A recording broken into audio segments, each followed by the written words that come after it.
परम पूज्य बाबा जय गुरुदेव जी महाराज, श्रद्धेय महाराज जी, मेरी इस आवाज को सुन रहे सभी सम्मानित परमार्थी धर्म प्रेमियों, बड़े ही सौभाग्य का समय होता है जब संतों महात्माओं का संदेश, उनके वचन सुनने को मिलते हैं।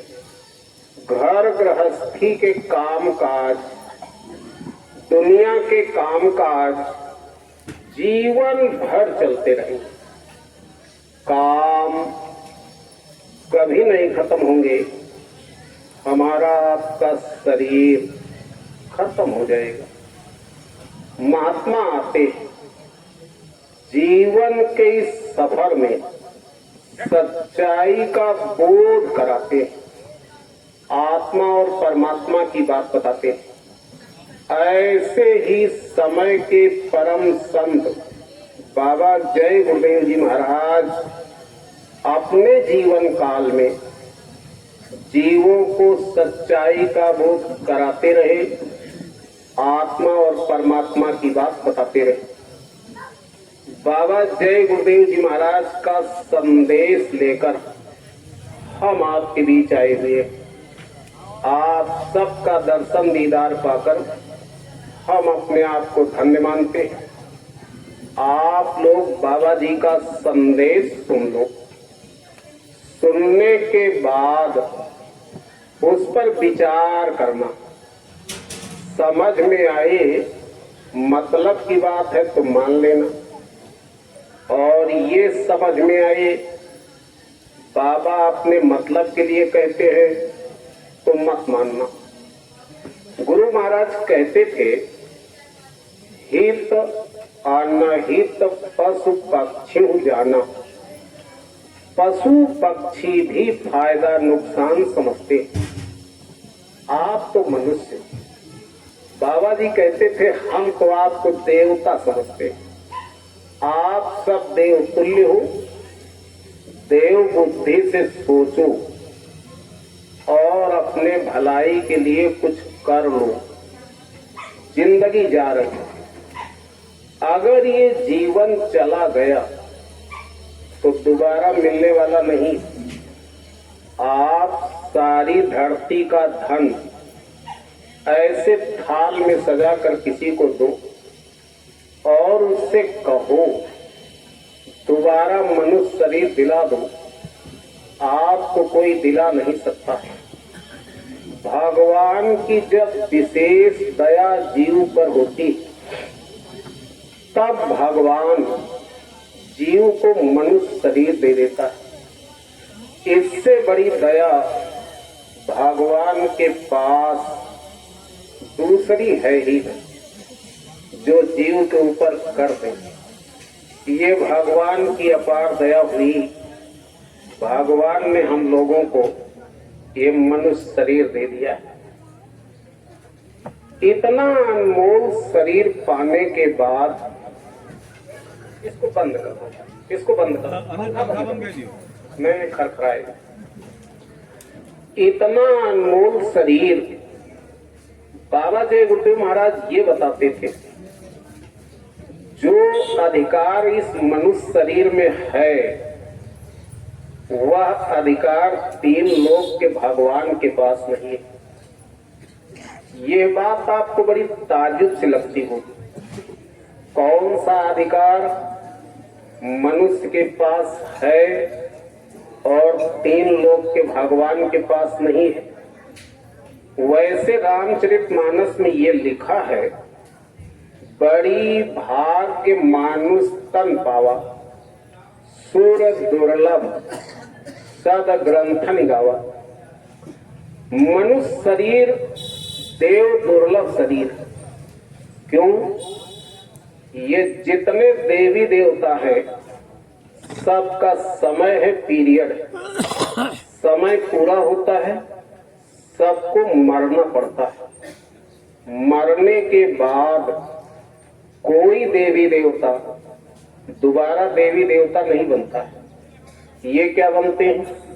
ये बड़े बड़े सेठ साहूकार बादशाह बनते और जब इनसे गुनाह बनते इनको भी अपने कर्मों की सजा नरक 84 में भोगना पड़ता है। कोई देवी देवता मुक्ति मोक्ष नहीं पा सकता है, अपने प्रभु को नहीं पा सकता है। यह अधिकार केवल मनुष्य के पास है। यह अधिकार न ब्रह्मा के पास, न विष्णु के पास, न शिव के पास।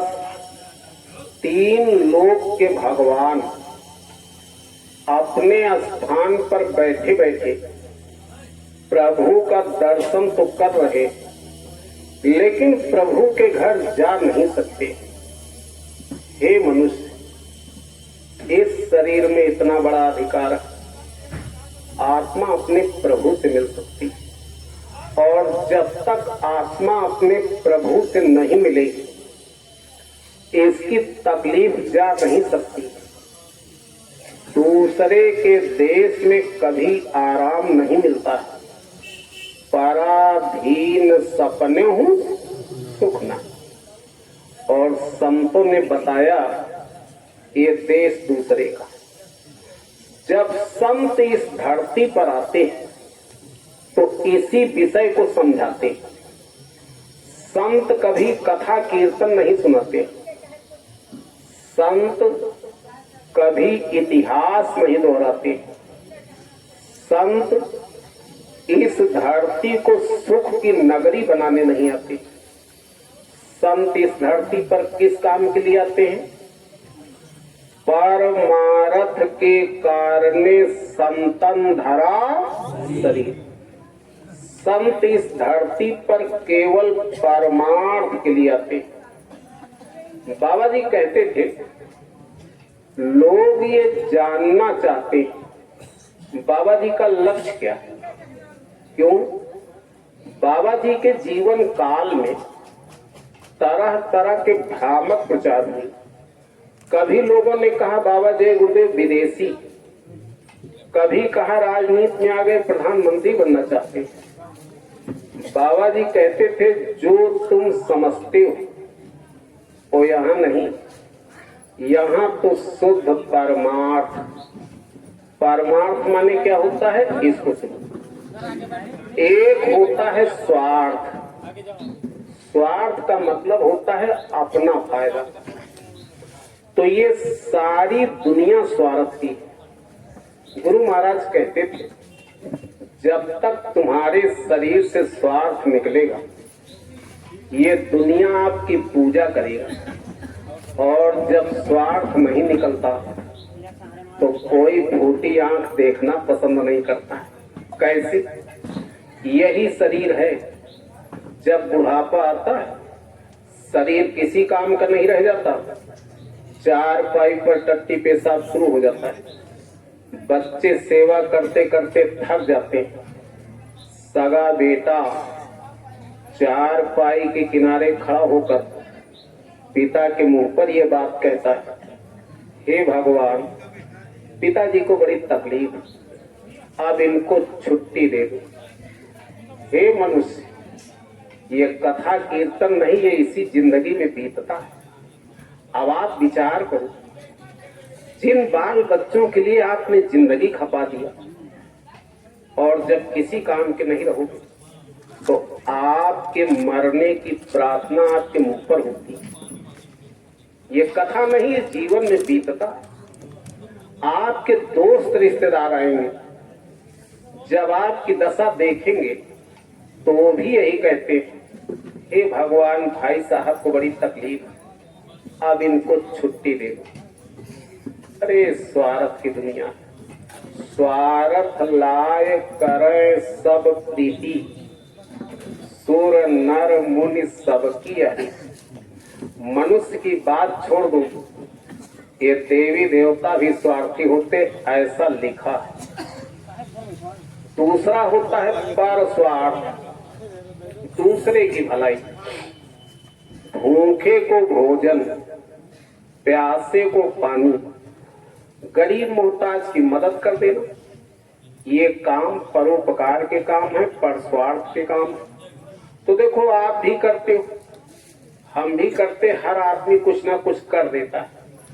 लेकिन तीसरा है परमार्थ, जिसको संतों के अलावा 3 लोक के भगवान भी नहीं कर सकते। 3 लोक 9 खंड में गुरु से बड़ा न कोई, करता करे न कर सके, गुरु करे सो। जब तक इस धरती पर संत नहीं मिलेंगे, आप मानव जीवन के उद्देश्य को पूरा नहीं कर सकते।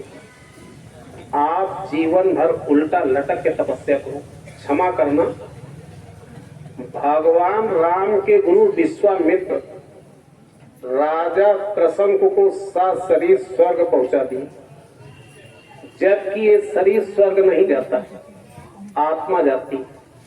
विश्वामित्र में इतनी बड़ी ताकत थी, राजा त्रसंक को 7 शरीर पहुंचा दिया। जब देवताओं ने देखा तो वहां से ढकेल दिया, लगे चिल्लाने। विश्वामित्र ने देखा तो अपनी शक्ति से आधार में लटका दिया। विश्वामित्र को क्रोध आ गया, कहा हम दूसरा स्वर्ग बना देंगे। बैठ गए स्वर्ग बनाने। इंद्र भगवान ने जब देखा तो मेनका नाम के एक अप्सरा को भेजा। वो आई और विश्वामित्र के अगल बगल रह करके उनके मन को मोह लिया। बाबा जय गुरुदेव महाराज कहते थे, विश्वामित्र की सारी तपस्या खंडित हो गई, उधर से नाता तोड़ के उधर चले गए।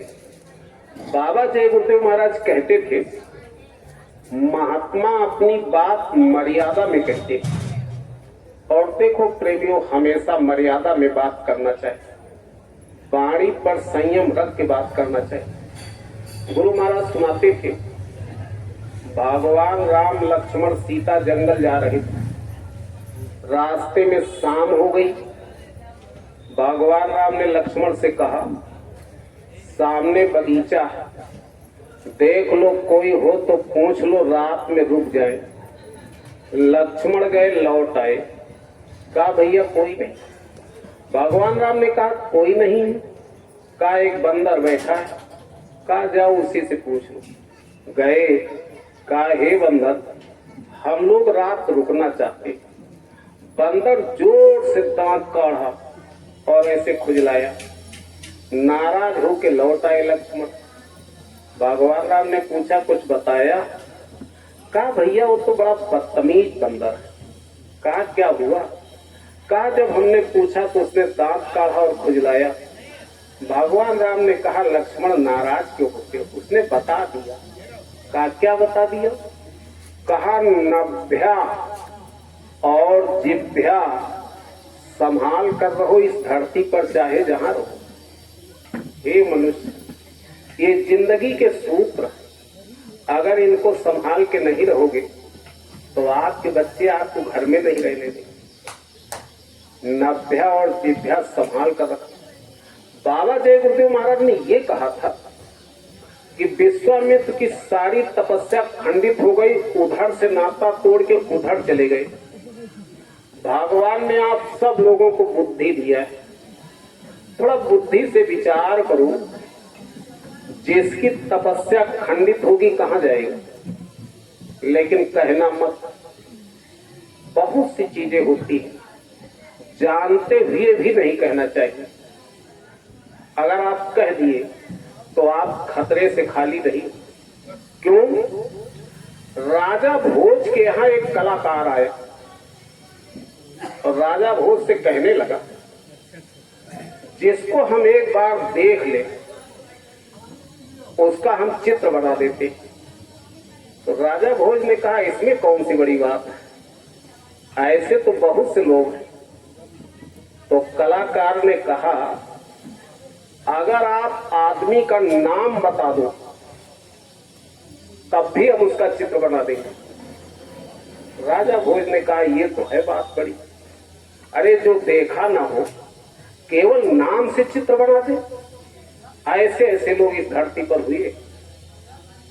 तो राजा भोज ने कहा अच्छा, अपनी औरत का नाम बताया और कलाकार बना करके फोटो ले आया। देखा राजा भोज ने तो हूबहू, कोई कमी नहीं। लोगों को दिखाया, सबने कहा भाई ये तो महारानी की फोटो है, फोटो में तो कोई कमी नहीं। सबने कहा, वही कालिदास ही बैठे थे। राजा भोज के दरबार में कालिदास भी रहते थे। कालिदास सबसे बड़े विद्वान।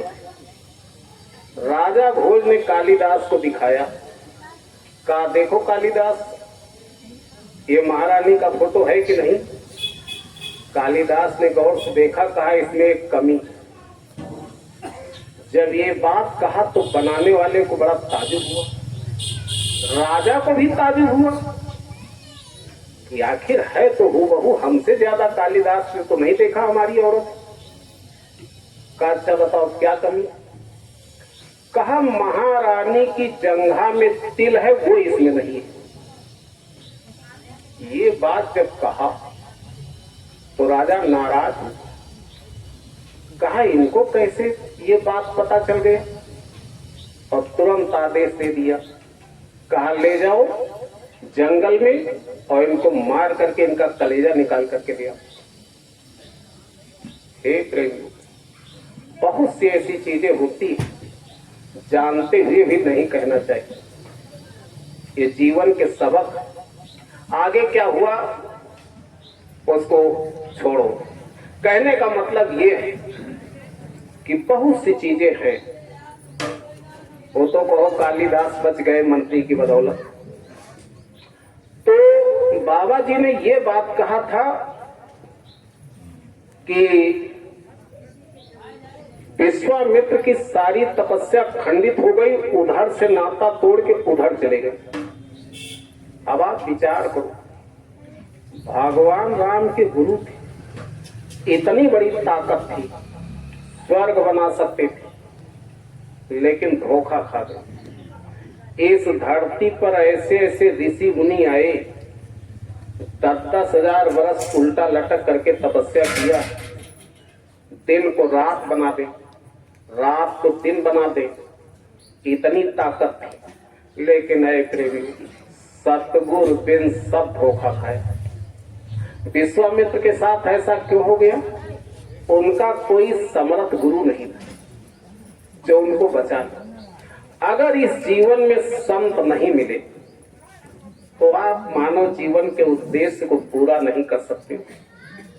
अफसोस इस बात का है कि संतों के भेष में ऐसे ऐसे अपराध हो गए, जबान से कहने में शर्म आती, लोगों का भरोसा खत्म सा हो गया। बाबा जी ने ये कहा था, संत कभी धोखा नहीं देते। कोई गलत आदमी संत का भेष बना ले, धोखा उससे होता है। और जब जनता को धोखा मिलता है तो जनता सबको गाली देती है। बात ये हो गई है प्रेमी, रामचरितमानस में लिखा है, संत से होए न कारज हानि। अरे संतों से कभी नुकसान नहीं होता है। अरे संत तो इस धरती पर जीव कल्याण के लिए आते। परमार्थ का मतलब होता है जीवन का परम अर्थ आत्म कल्याण। यह मनुष्य शरीर केवल जीव कल्याण के लिए मिला, इसका दूसरा कोई काम नहीं। रामचरितमानस में लिखा है, देह धरे का यह फल भाई, भजिय नाम सब काम भी है। ये मनुष्य शरीर भगवान ने इसलिए दिया था कि सब काम छोड़ करके भगवान का भजन करके अपनी आत्मा का कल्याण करा लेते। आए प्रेमियों, हम लोग जब अपने बच्चे को स्कूल भेजते हैं तो स्कूल में सबसे पहले भगवान की प्रार्थना होती है, पढ़ाई बाद में होती। बोलो ऐसा होता है कि नहीं होता है? थोड़ा आप लोग बोला करो, नहीं नींद आ जाएगी। सवाल इस बात का है कि बच्चा पढ़ने के लिए जाता है, मास्टर पढ़ाने के लिए आता है, तो स्कूल में भगवान की प्रार्थना का क्या मतलब? कभी सोचा इस पर? हमारे आपके ऋषि मुनियों ने जो नियम बनाया था, महात्माओं ने जो नियम बनाया था, ये बहुत सोच समझ करके बनाया था। ये आपके भलाई के लिए बनाया था। पहले भगवान की प्रार्थना, उसके बाद दूसरा काम।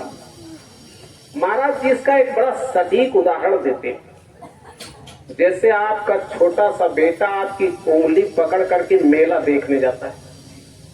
बच्चे को मेला बहुत अच्छा लगता है, और उसी मेला में अगर बच्चे का हाथ पिता के हाथ से छूट जाए तो ये बताओ, बच्चे को मेला अच्छा लगेगा?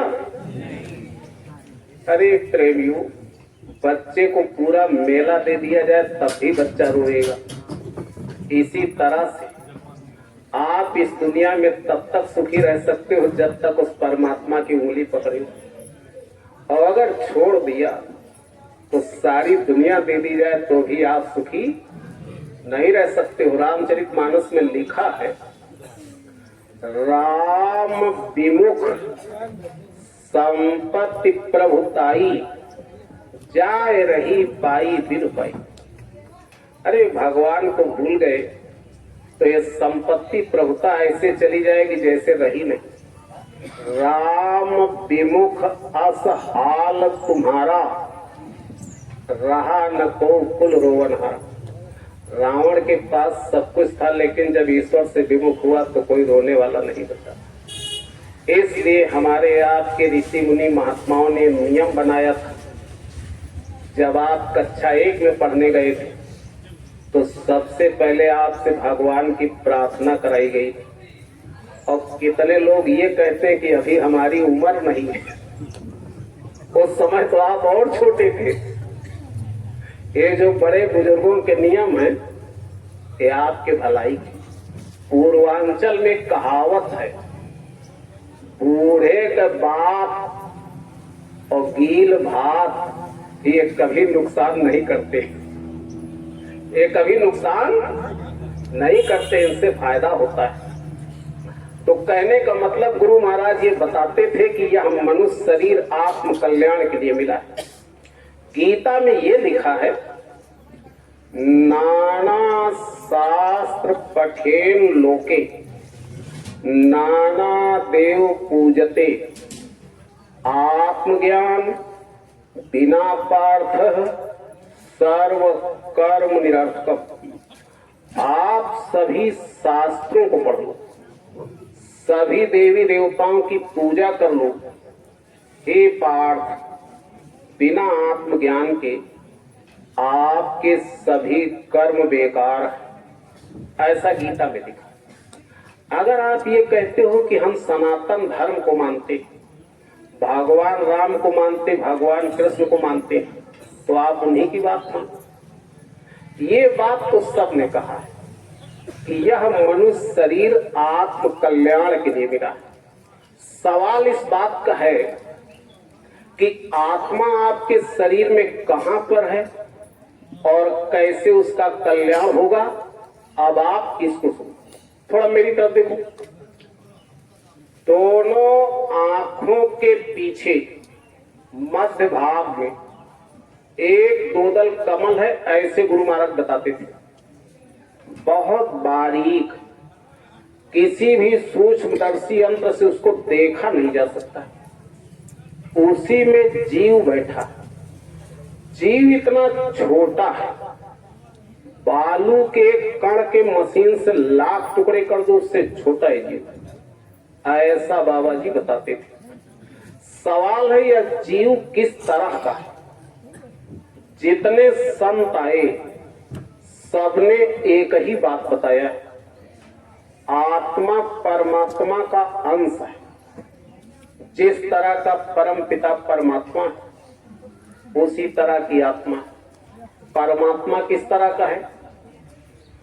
बाबा जय गुरुदेव महाराज बताते थे, जो सूरज दिन में चमकता है, ऐसे करोड़ों करोड़ों सूरज मालिक के एक एक रोम में प्रकाश करते हैं।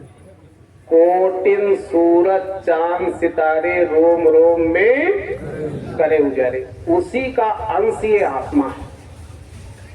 आत्मा एक प्रकाश है। क्या है? प्रकाश। देखो, हम गए थे लखीमपुर, एक बुजुर्ग आदमी थे, उम्र लगभग 90 साल, लेकिन बिना चश्मा के पढ़ रहे थे। तो एक धार्मिक किताब पढ़ करके हमको सुना रहे थे। वो ये सुना रहे थे, कथा सुनाने वाला पान सुपारी तंबाकू खाकर अगर कथा सुनाता है तो उसको सूअर का जन्म मिलता है, और कथा सुनने वाला कथा में बैठ करके अगर सोता है तो उसको अजगर का जन्म मिलता है। यह ऐसा विषय है, इसमें बड़ी जल्दी नींद आती है, इसलिए कुछ दया करो अपने ऊपर। इसलिए अब पूछ लेते, आत्मा एक प्रकाश है। प्रकाश में कुछ गुण होते हैं। जैसे आपके सामने सूरज का प्रकाश फैला है, इसको आप तलवार से काटो, सारी धरती के बन डाल दो, प्रकाश कभी नष्ट नहीं होता। सभी समुद्रों का पानी डाल दो, ये सड़ेगा नहीं। आग बरसा दो, जलेगा नहीं। चाहे जितनी तेज हवा चला दो, उड़ेगा नहीं। गीता में लिखा है, नयनम छिंदन्ति शस्त्राणि नयनम दहति पावकः न चैनम क्लेदन्त्यापो न शोषयति मारुतः। आत्मा को तलवार काट नहीं सकती, पानी सड़ा नहीं सकता, अग्नि जला नहीं सकती, पवन उड़ा नहीं सकता। ईश्वर अंश जीव अविनाशी, जीव अजर अमर अविनाशी, ये कभी नष्ट नहीं होता। जब जीव कभी नष्ट नहीं होता तो इसको होता क्या है? अब आप इसको सुनो। वैसे बड़े बड़े विद्वान ये कहते हैं कि जिस तरह से कपड़ा पुराना होता है, पुराना कपड़ा उतार करके हम लोग नया पहन लेते, इसी तरह से जब शरीर पुराना होता है तो आत्मा पुराना शरीर छोड़ देती और नया शरीर धारण कर लेती। ये बात बड़े बड़े विद्वान कहते हैं। अच्छा, ये बताओ, ये सही है कि गलत है? जोर से बताओ। अच्छा, एक बात बताओ, अगर डॉक्टर ये कह दे आपकी टांग में ऐसा रोग लगा है, अगर टांग नहीं काटी गई तो मौत हो जाएगी, रुपया लगेगा 5 लाख, आप डॉक्टर के पास जाते हो, पैसा देते हो, हाथ जोड़ करके कहते हो, डॉक्टर साहब हमारी टांग काट दो लेकिन हमारी जान बचा। भगवान ना करे वो दिन देखना पड़े, जरूरत पड़ जाए तो आदमी दोनों टांगे कटा सकता है, लेकिन मरना नहीं चाहता।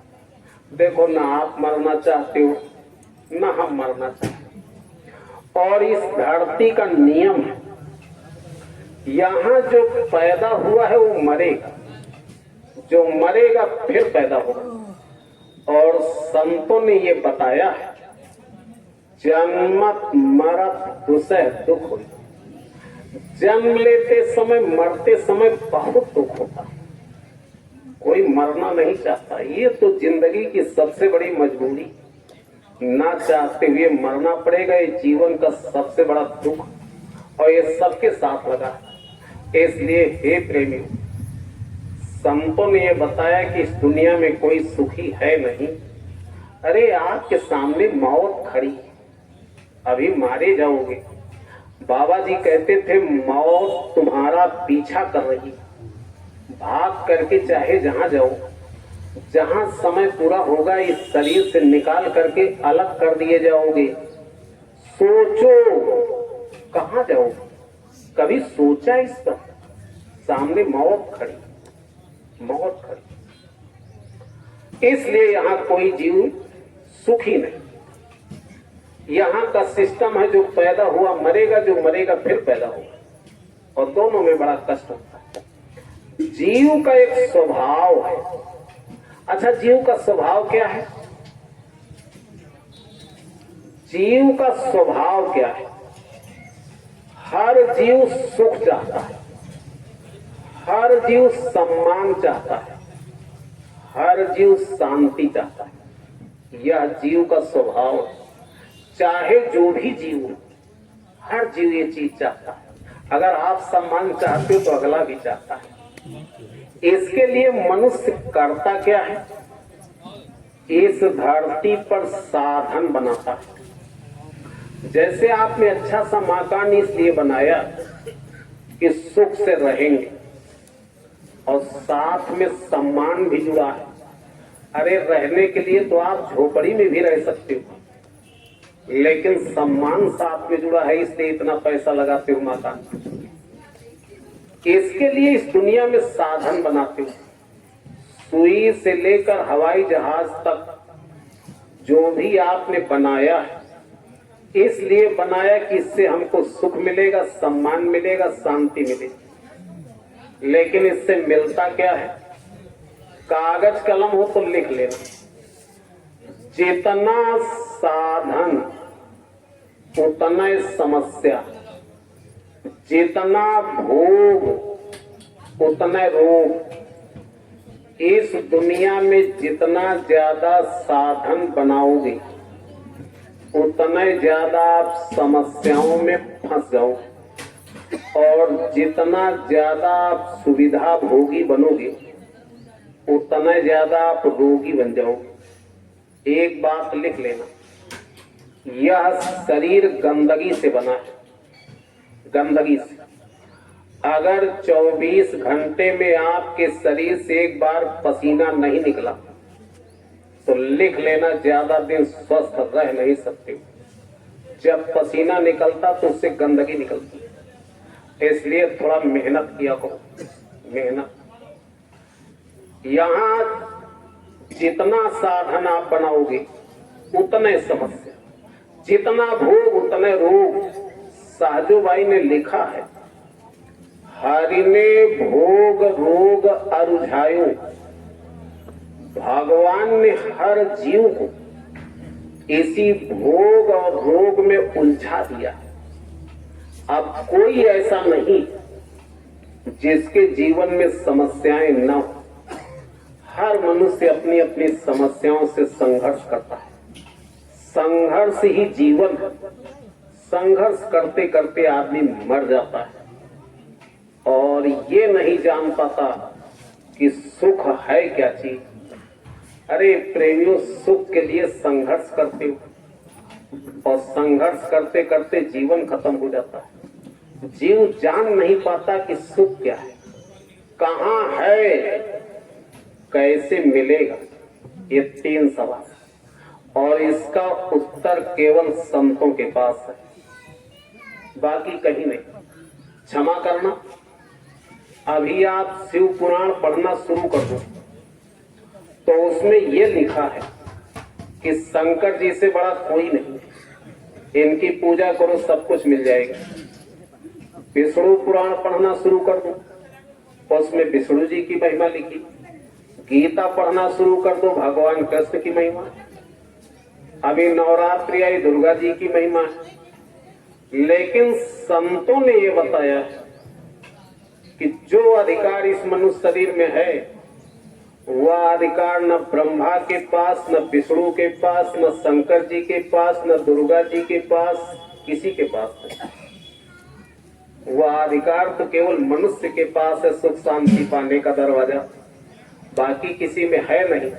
रामचरितमानस में लिखा है, विधि हरि शंभु न चावन वारे, तेऊ न जाने मरम तुम्हारे। अरे ब्रह्मा विष्णु महेश भी उसका मरम नहीं जानते। वो तो केवल मनुष्य शरीर में हो सकता है, जब तक संत नहीं मिलेंगे जान नहीं सकते। तो सुख शांति क्या है, कहाँ है, इसको सुनो। आपके अंदर जो भी इच्छा पैदा हो, आपकी इच्छा पूरी हो जाए, यही सुख। और आपकी इच्छा के खिलाफ जो काम होता है यही दुख। यह ऐसी दुनिया है, आज तक इस दुनिया में ना तो किसी की इच्छाएं पूरी हुई है ना पूरी होंगी। बाबा जी कहते थे अपूर्ण सृष्टि है, कमी का देश। एक महात्मा थे, उन्होंने लिखा है जो 10 20 50 भय 100 हो ही 1000 तो लाख मंगेगी, कोटि अरब खरब असंख्य पृथ्वी पति होने की चाह जगेगी, स्वर्ग नरक पे राज चले तो तिहुलोक के राज मंगेगी, सुंदर एक संतोष बिना यह तृष्णा के अग्नि कबो न बुझेगी। रामचरितमानस में लिखा है काम अछति सुख सपने होना है। ये ऐसी सृष्टि है प्रेमियों, काम नहीं पूरा होंगे शरीर का समय पूरा हो जाएगा, ये ऐसी दुनिया है। अब सवाल है कि फिर ये सुख है कहाँ, हम कहाँ चले जाएं, क्या करें कि सुखी हो जाए। आप लंदन जापान अमेरिका कहीं चले जाओ प्रेमियों, मौत तो हर जगह खड़ी है, यहाँ कोई सुखी नहीं। संतों ने बताया मीन सुखी जहां नीर अगाधा, जिमि हरि शरण न एको बाधा। मछली को वहां सुख मिलता है जहां अथाह जल होता है। इसी तरह से जब तक आत्मा अपने प्रभु से नहीं मिलेगी तब तक इसकी तकलीफ जाने वाली नहीं। 100 बात की एक बात। अब सवाल आता है कि आत्मा का प्रभु का मालिक कहां है? अगर आप ये भरोसा करते हो गंगा स्नान करने से मुक्ति मिल जाएगी, अगर आपसे ये पूछा जाए क्या ये आत्मा गंगा जी से आई, तो कहीं प्रमाण नहीं मिलता कि आत्मा गंगा जी से आई। बाबा जी ने ये कहा था गंगा के किनारे खड़े होकर देखो, मछुआरे लोग जाल डालते, मछलियों को पकड़ते और उन पर छुरी चलती। तो आप कैसे भरोसा कर लेते हो कि एक दिन स्नान करने से मुक्ति मिलेगी? आत्मा गंगा से नहीं है, न जमुना से आई, न किसी तीर्थ से आई है, न किसी देवी की है, न देवता की है, न ब्रह्मा की है, न विष्णु की है, न शंकर जी की है, न राम की है, न कृष्ण की, न हनुमान की। जब ये बात कही जाती है तो कितने लोग नाराज होते हैं। क्यों? वो ये कहते हैं कि जय गुरुदेव वाले तो देवी देवता नहीं मानते, राम कृष्ण को नहीं मानते, गंगा जमुना नहीं मानते। महात्माओं के सामने एक समस्या खड़ी हो जाती है। अगर वो ये कह दे कि जो पूजा करते हो इसी से आपका उद्धार हो जाएगा, तो होना नहीं। और जब सही बात कहते तो आप नाराज होते हो। क्यों? आप जहां पूजा करते हो वहां आपकी श्रद्धा है, आपका भाव है, और आपकी श्रद्धा को ठेस लगती है, इसलिए आप नाराज होते हो। महात्मा जब इस धरती पर आते हैं तो अपनी सही बात को इशारे में कह देते हैं। बाबा जी ने इशारे में क्या कहा है? जैसे एक स्त्री होती, स्त्री का एक पति होता है, स्त्री अपने पति को छोड़कर दूसरे से प्रेम कर, उसका जूठा खाए, उसका दिया कपड़ा पहने, और यह बात उसके पति को मालूम हो जाए, तो बताओ पति खुश होगा कि नाराज होगा? बस इसी तरह से ये आत्मा परम पिता परमात्मा का अंश है। जब आप अपनी आत्मा को पानी पत्थर तीर्थ मूर्त देवी देवता के स्थान पर झुकाते हो तो इसका प्रभु सख्त नाराज हो जाता है। अरे मनुष्य, क्यों अपनी आत्मा के साथ धोखा करते हो? ऐसी आत्मा का कभी स्वप्न में उद्धार नहीं होता। बाबा जय गुरुदेव महाराज ने कहा था संत मत में पैर छूना और छुआना दोनों वर्जित है। इस आत्मा को केवल प्रभु के चरणों में झुकाना चाहिए। बाबा जी ने कहा था, देवियां अपने पति का पैर छुए, दूसरे के पति का पैर नहीं छूना चाहिए, कलयुग। ये बात गुरु महाराज ने कहा। इस आत्मा को केवल प्रभु के चरणों में झुकाना चाहिए। और जब आप दूसरे जगह झुकाते हो तो इसका प्रभु नाराज हो जाता है।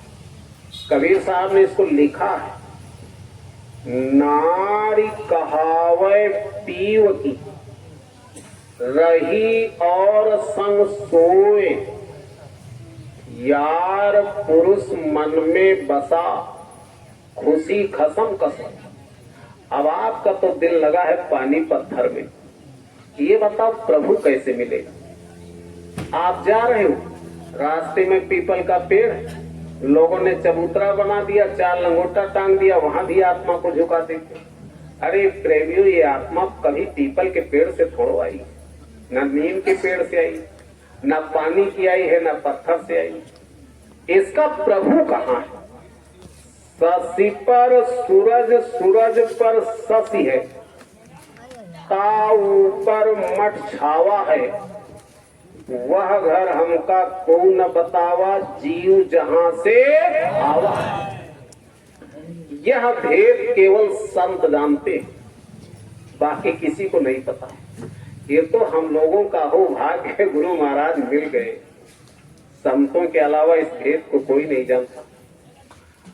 तो इसका प्रभु कहाँ है? अब आप इसको सुनो। बाबा जय गुरुदेव महाराज बताते थे, इस जमीन से इतनी ऊंचाई पर प्रभु बैठा है, आप करोड़ों जन्म चाहे जितने तेज वाहन से चलो पहुंच नहीं सकते। इतनी ऊंचाई पर गुरु महाराज कहते थे, ये जो हवाई जहाज रॉकेट है, इनकी चाल करोड़ों गुना बढ़ा दो और करोड़ों जन्म चलते रहो, तब भी नहीं पहुंच सकते। इतनी ऊंचाई पर मालिक बैठा है।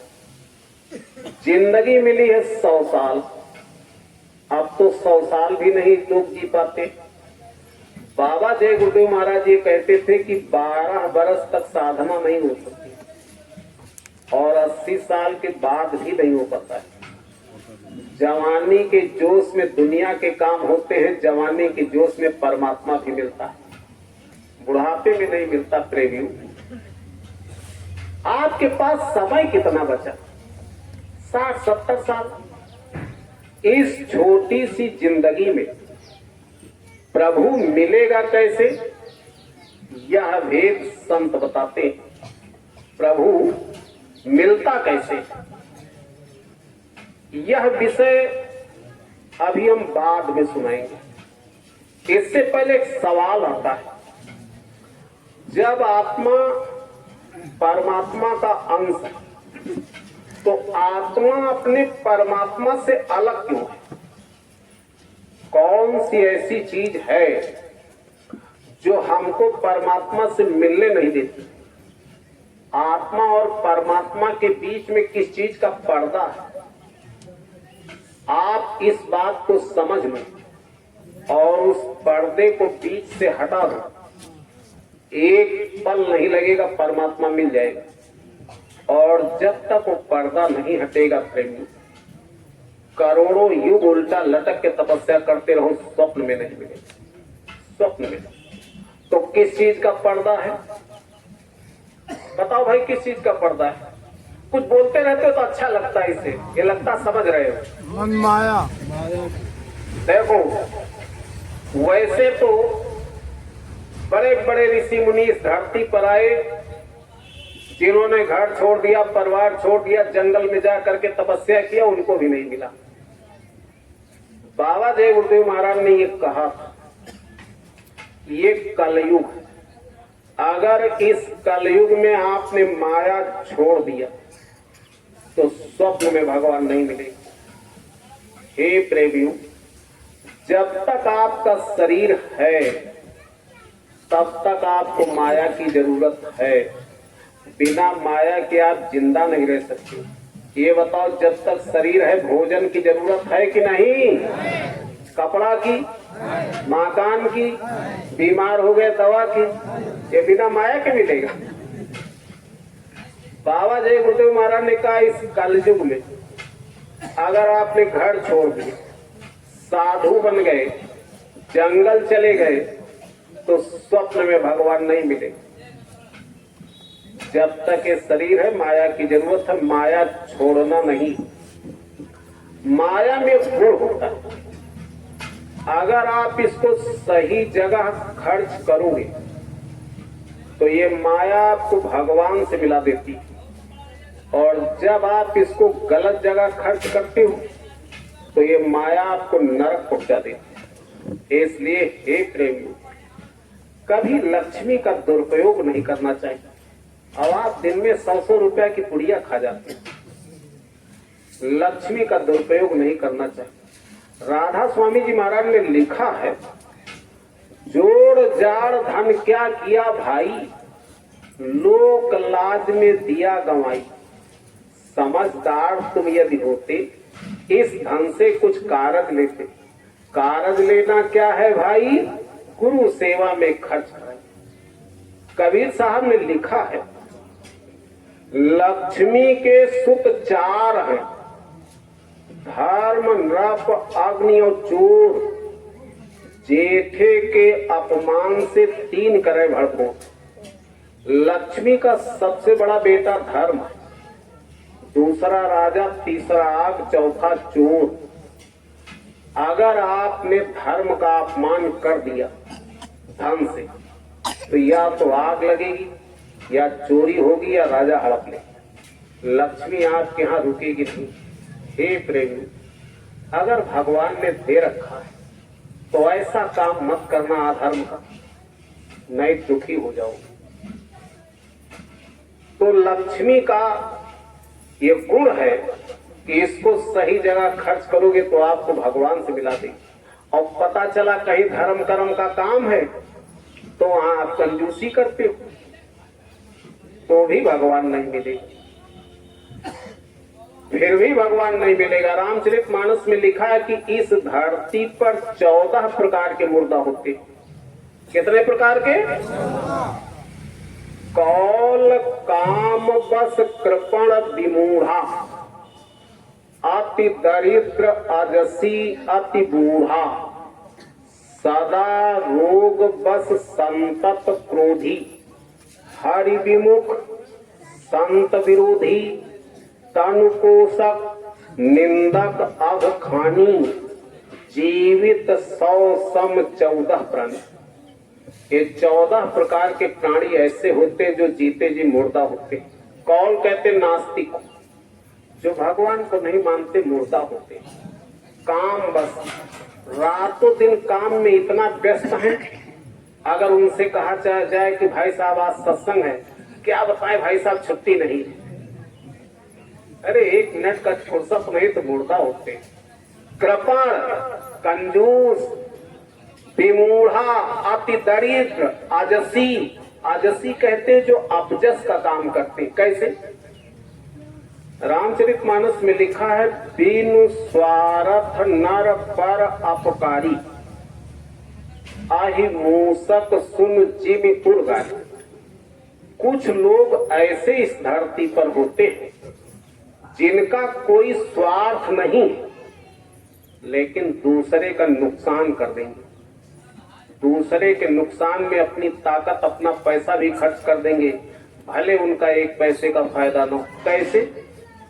जैसे सांप किसी को काट लिया। अच्छा ये बताओ, सांप काट लिया, आदमी मर गया, बोलो सांप को कुछ मिला? अरे बोलो सांप को कुछ मिला? और अगले की जान चली गई, अगले की जान चली गई, उसको कुछ नहीं मिला। चूहा आपका कपड़ा काट देगा, कागज काट देगा, रुपया पा जाए उसको काट देगा, उसको क्या देगा?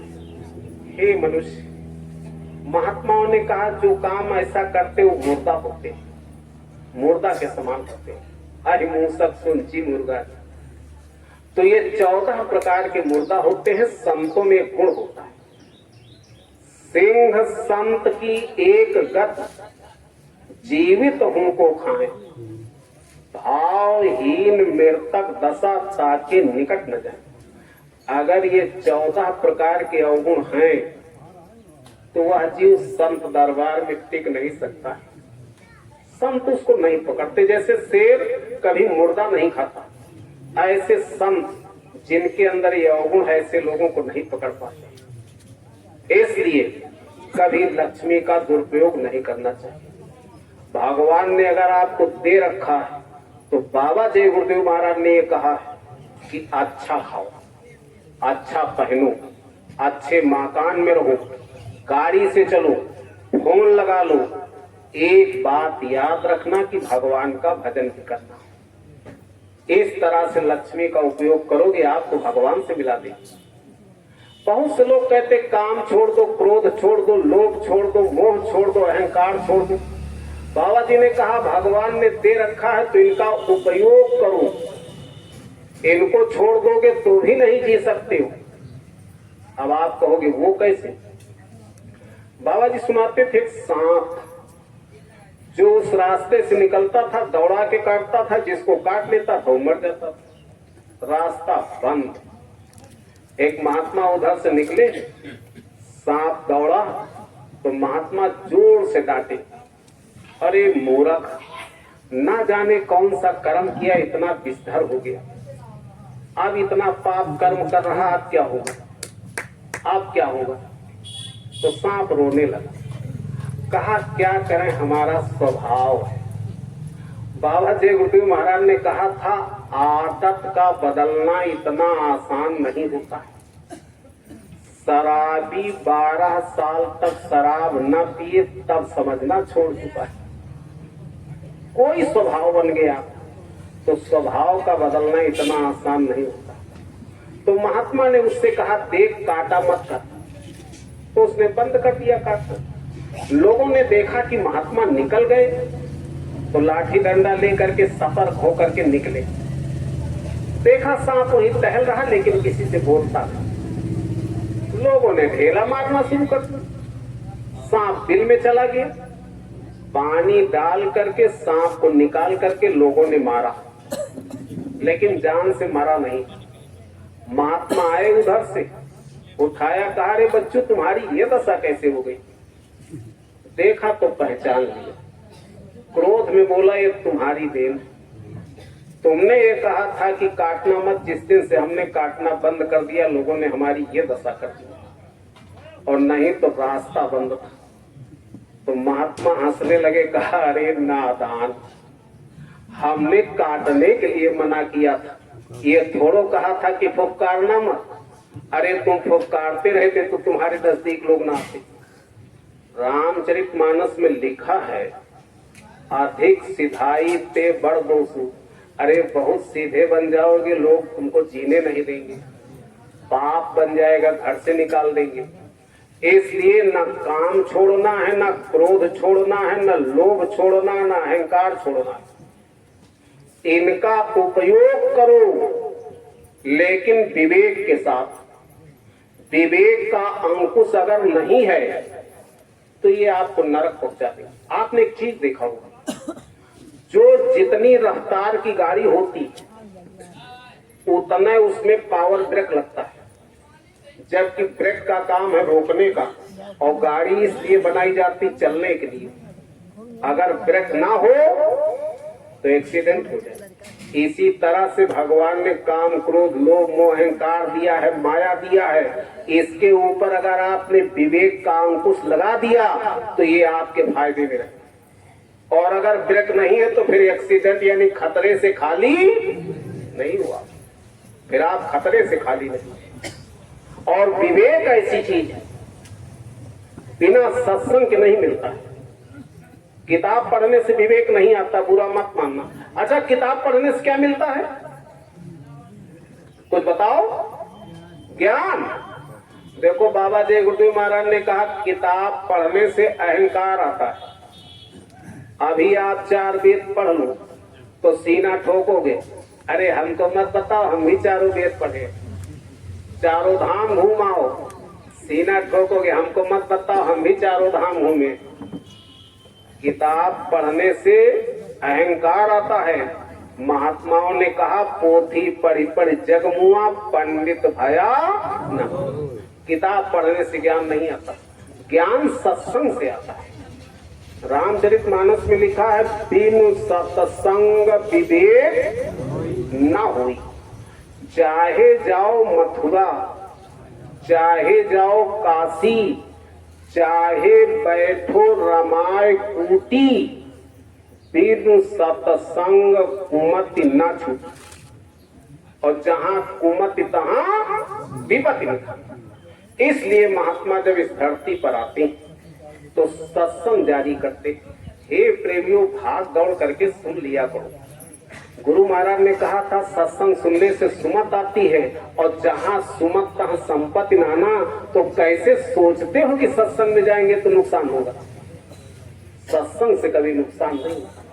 कहने का मतलब ये, ना माया बाधक है, ना काम क्रोध लोभ मोह अहंकार बाधक है। इनका उपयोग गलत करोगे तब नुकसान। फिर कौन सी चीज बाधक है? वो है जीव के कर्म।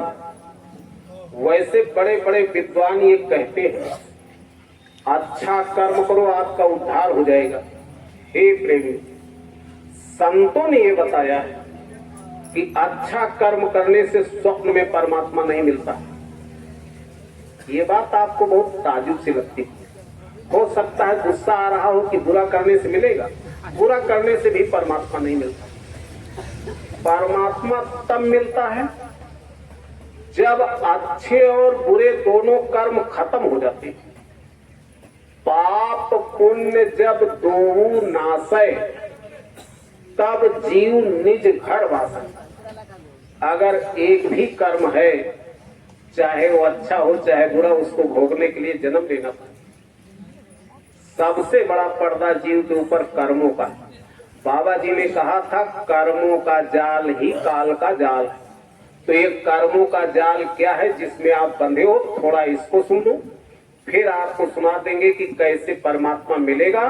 दो विषय सुना के बंद कर देंगे। देखो, इस धरती पर केवल मनुष्य के कर्म लिखे जाते हैं। कोई सांप किसी को काट ले, आदमी मर जाए, सांप को पाप नहीं लगे। जानवर आपकी पूरी फसल खा जाए, जानवर को पाप नहीं लगे। आपने किसी का एक दाना खा लिया तो लिखा जाएगा, उस पर ब्याज लगेगा और मैं ब्याज के आपको भोगना पड़ेगा। हे प्रेमियों, नाराज मत होना। ब्याज ये काल का नियम है। किसका नियम है? संत मत में ब्याज वर्जित। कबीर साहब ने लिखा है चोरी, चुगली, जामनी, घूस, ब्याज पर नार, जो चाहो दीदार तो एति वस्तु निवार। ब्याज काल का नियम। तो कर्म कहाँ लिखे जाते हैं? बच्चा जब पैदा होता है 5 वर्ष तक पाप पुण्य नहीं लिखा जाता है। जो 5 वर्ष होते हैं भगवान की कर्म चल जाती है और ऐसे कैमरा लगा देते। जितने स्त्री पुरुष बच्चे बच्चियां इस धरती पर हैं 5 बरस से ऊपर के, सब के ऊपर एक एक कैमरा लगा।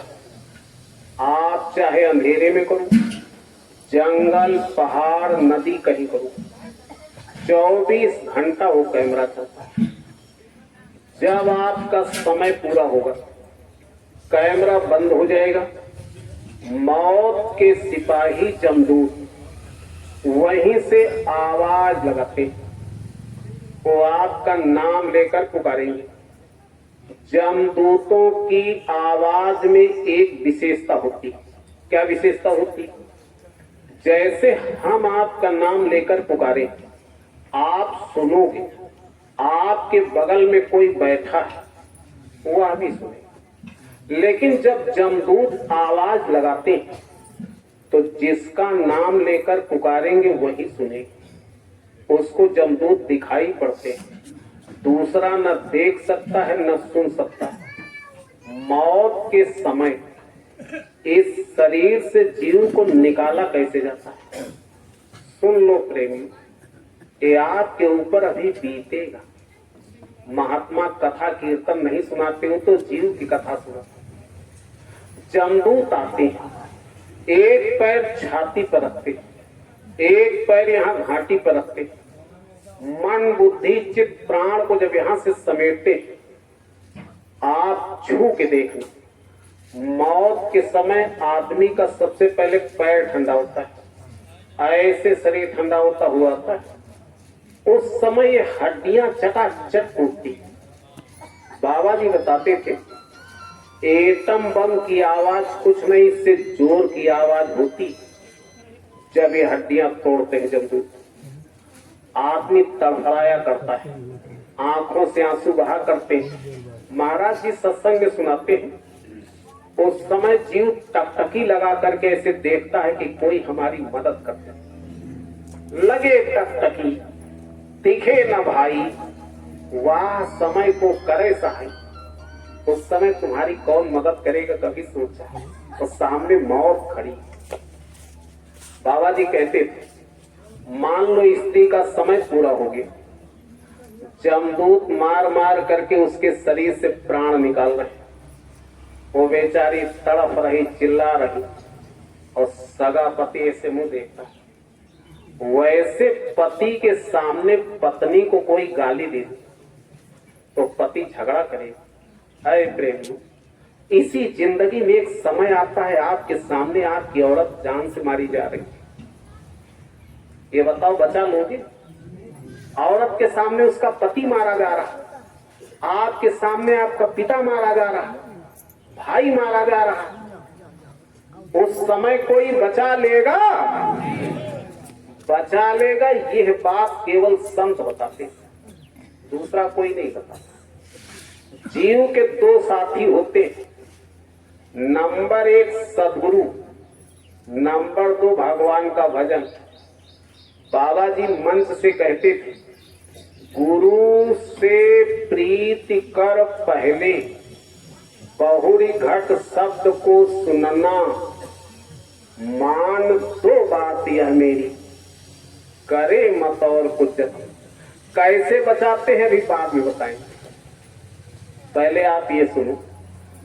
जब इस शरीर से जीव को निकालते तो कहां ले जाते और जीव के साथ क्या क्या होता है? बाबा जी कहते थे, जैसे किसी बदमाश को पुलिस पकड़ती तो रास्ते में मार पीट करके तलाशी ले लेती, बस इसी तरह से जब इस शरीर से जीव को निकालते हैं तो रास्ते में जमदूत जीव को बहुत मारते, वहां कोई मिलेगा नहीं प्रेमी।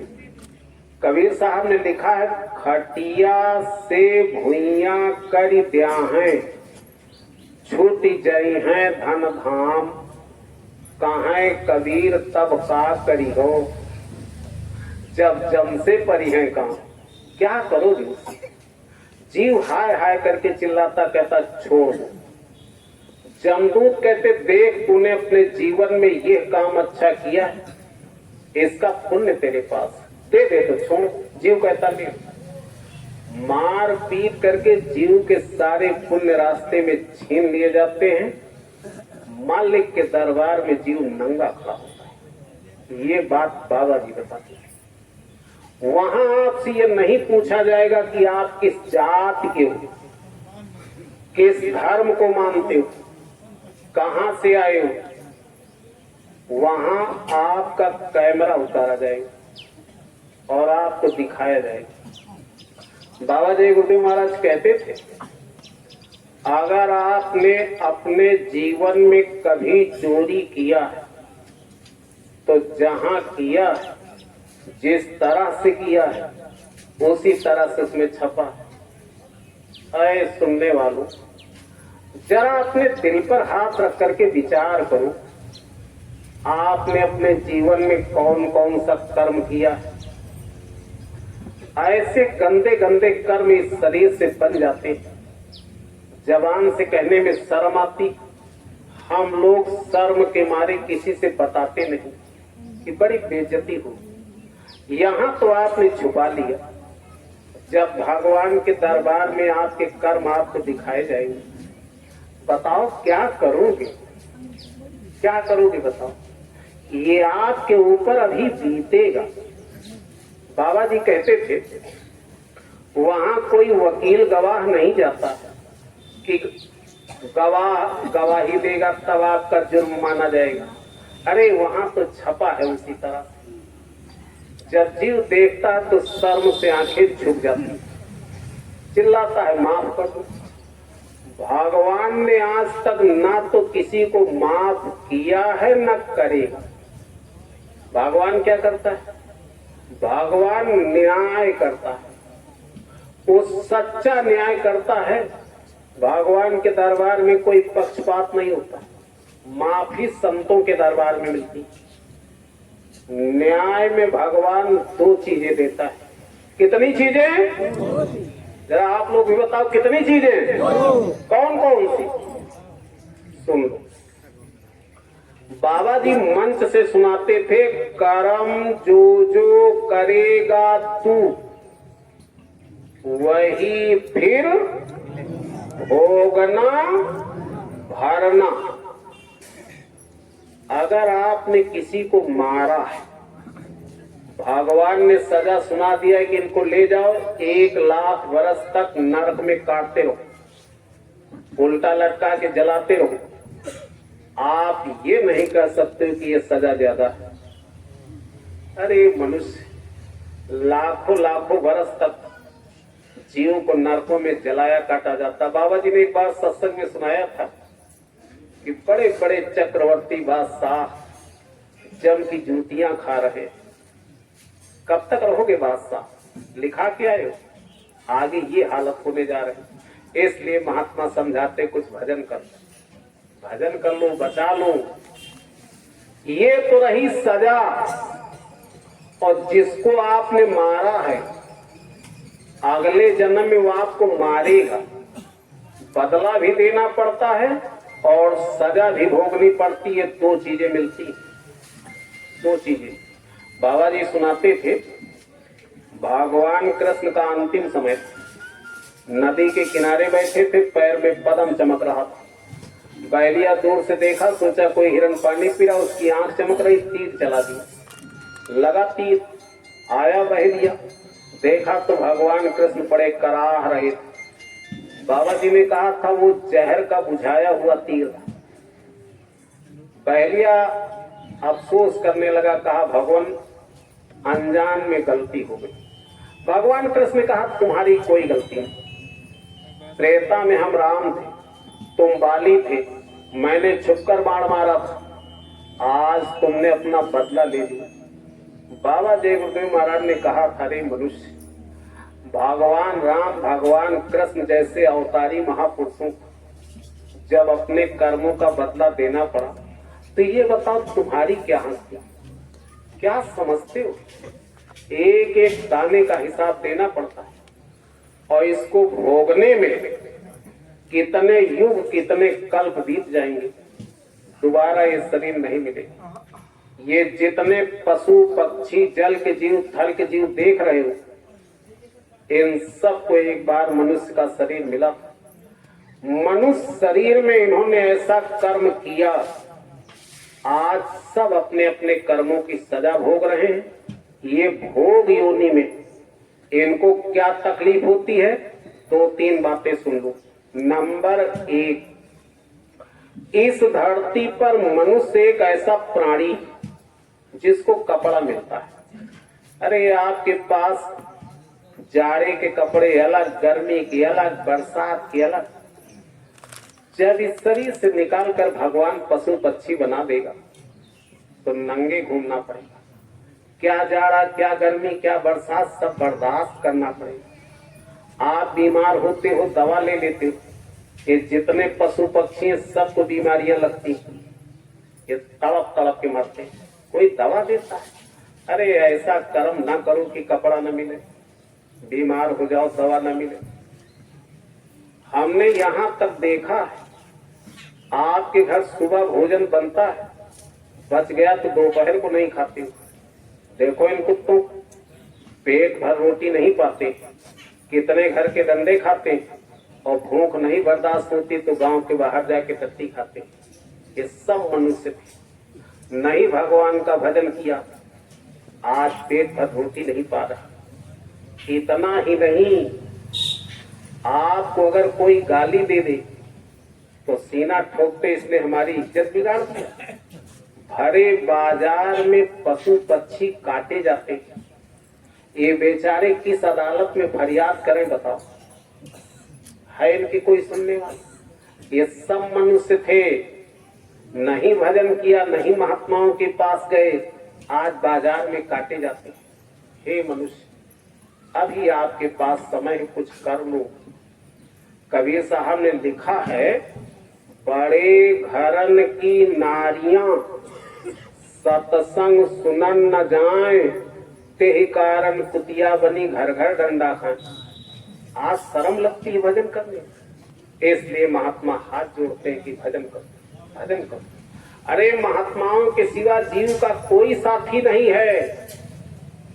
बाबा जी सुनाते थे, पश्चिम में एक जिला है बिजनौर, वहां एक नजीबाबाद तहसील, उसमें एक डाकू हुआ सुल्ताना। जब पकड़ा गया तो उसको फांसी की सजा हो गई। उससे पूछा गया, तुम्हारी अंतिम इच्छा क्या है? कहा, हमारी माँ से मिला। माँ आई, जब देखा सुल्ताना को तो रोने लगी और नजदीक जाके चेहरा सहलाने लगी। सुल्ताना अपनी माँ का हाथ पकड़ा और सांस से काट ली, खून बहने लगा। रोते हुए सुल्ताना ने कहा, अरे माँ, जिन हाथों से आज तू मेरा चेहरा सहला रही, जब मैं पहले दिन चोरी करके आया था, इन्हीं हाथों से 2 तमाचा मार देती तो हमारी आदत बदल जाती। आज ये फांसी का फंदा मेरे सामने नहीं होता। हे मनुष्य, रामचरितमानस में ये लिखा है, मात पिता बालकन बुलावे, उदर भरन की सीख सिखाओ।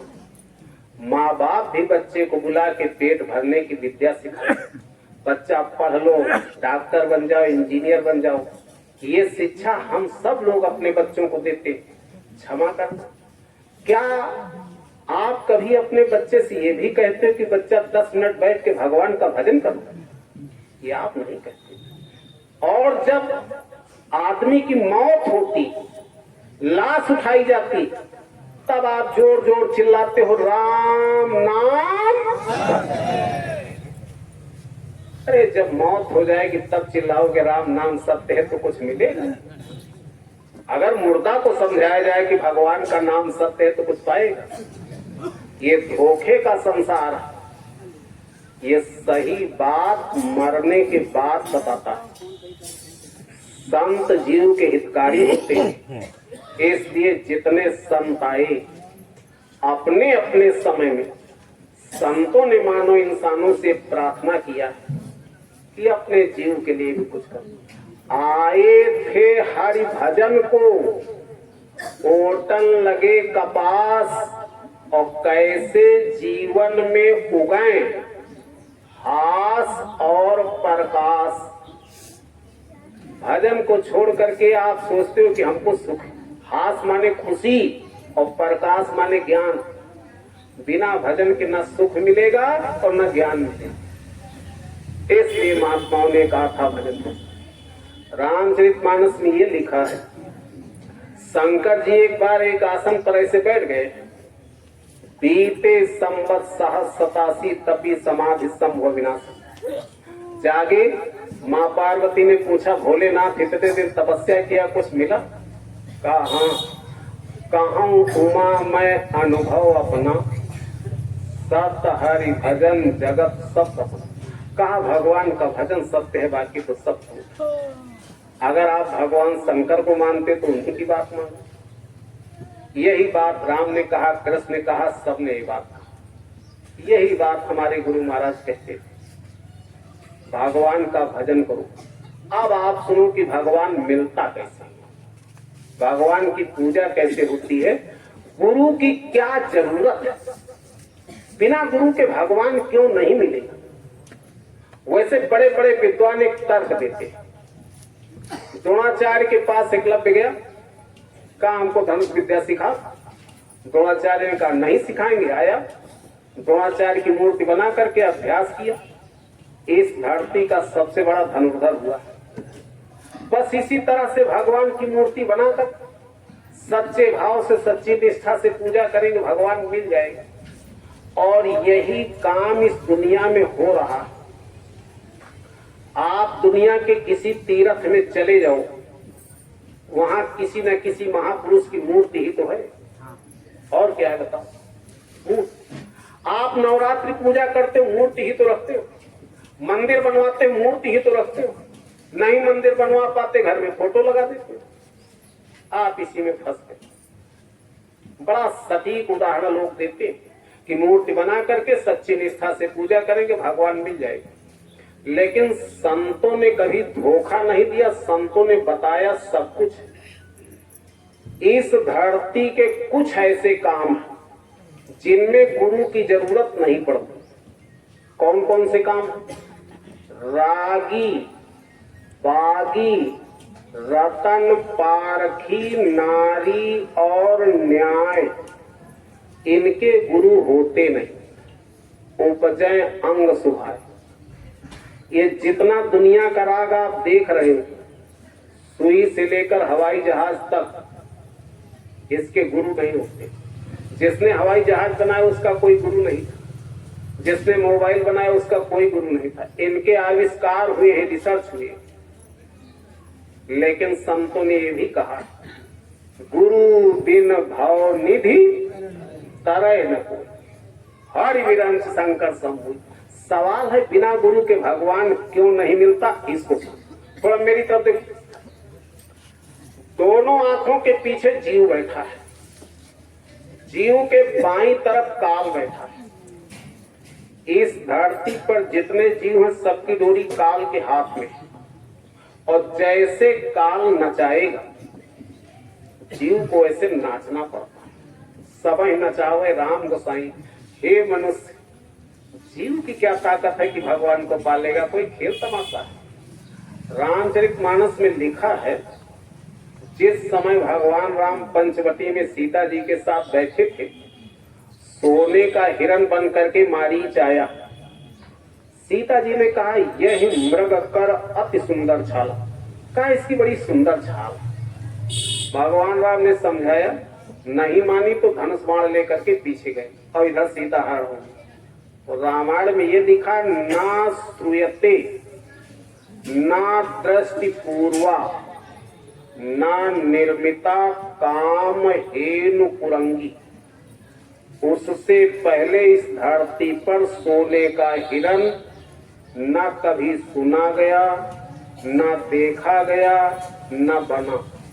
तथापि रघुनंदनस्य विनाश काले विपरीत बुद्धि। फिर भी जब भगवान राम का बुरा समय आया तो बुद्धि बदल गई।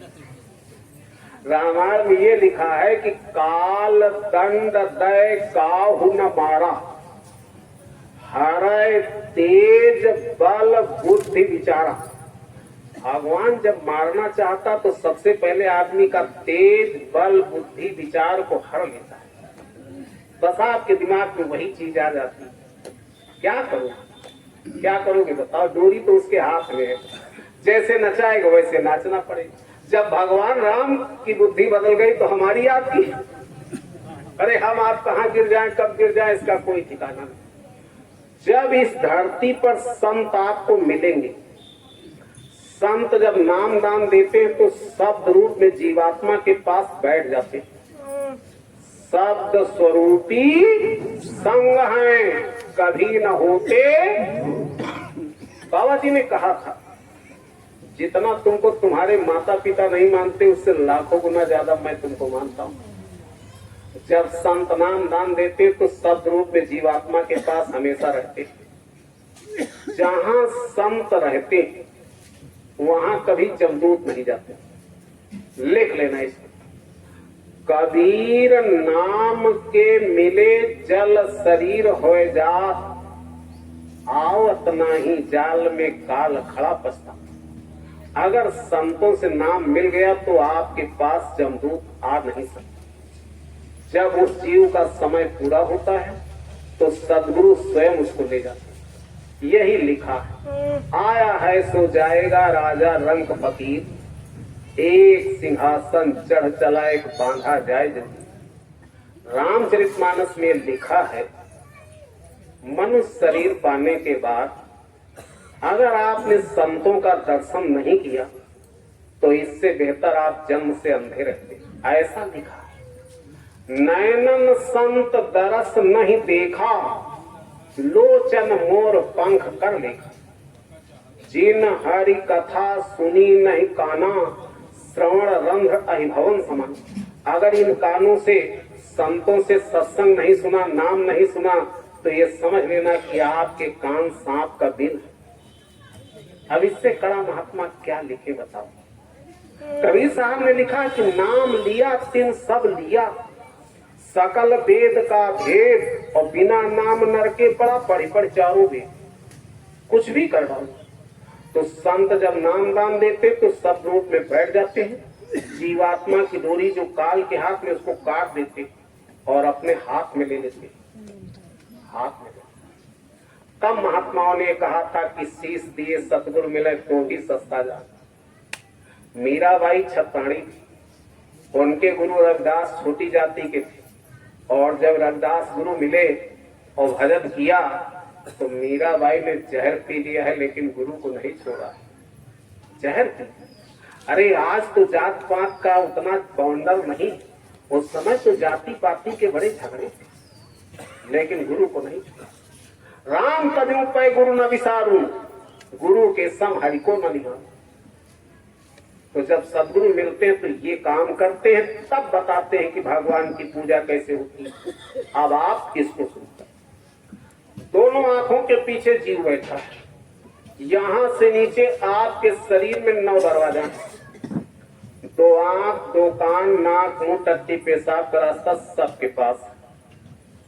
हर दरवाजे से गंदगी निकलती।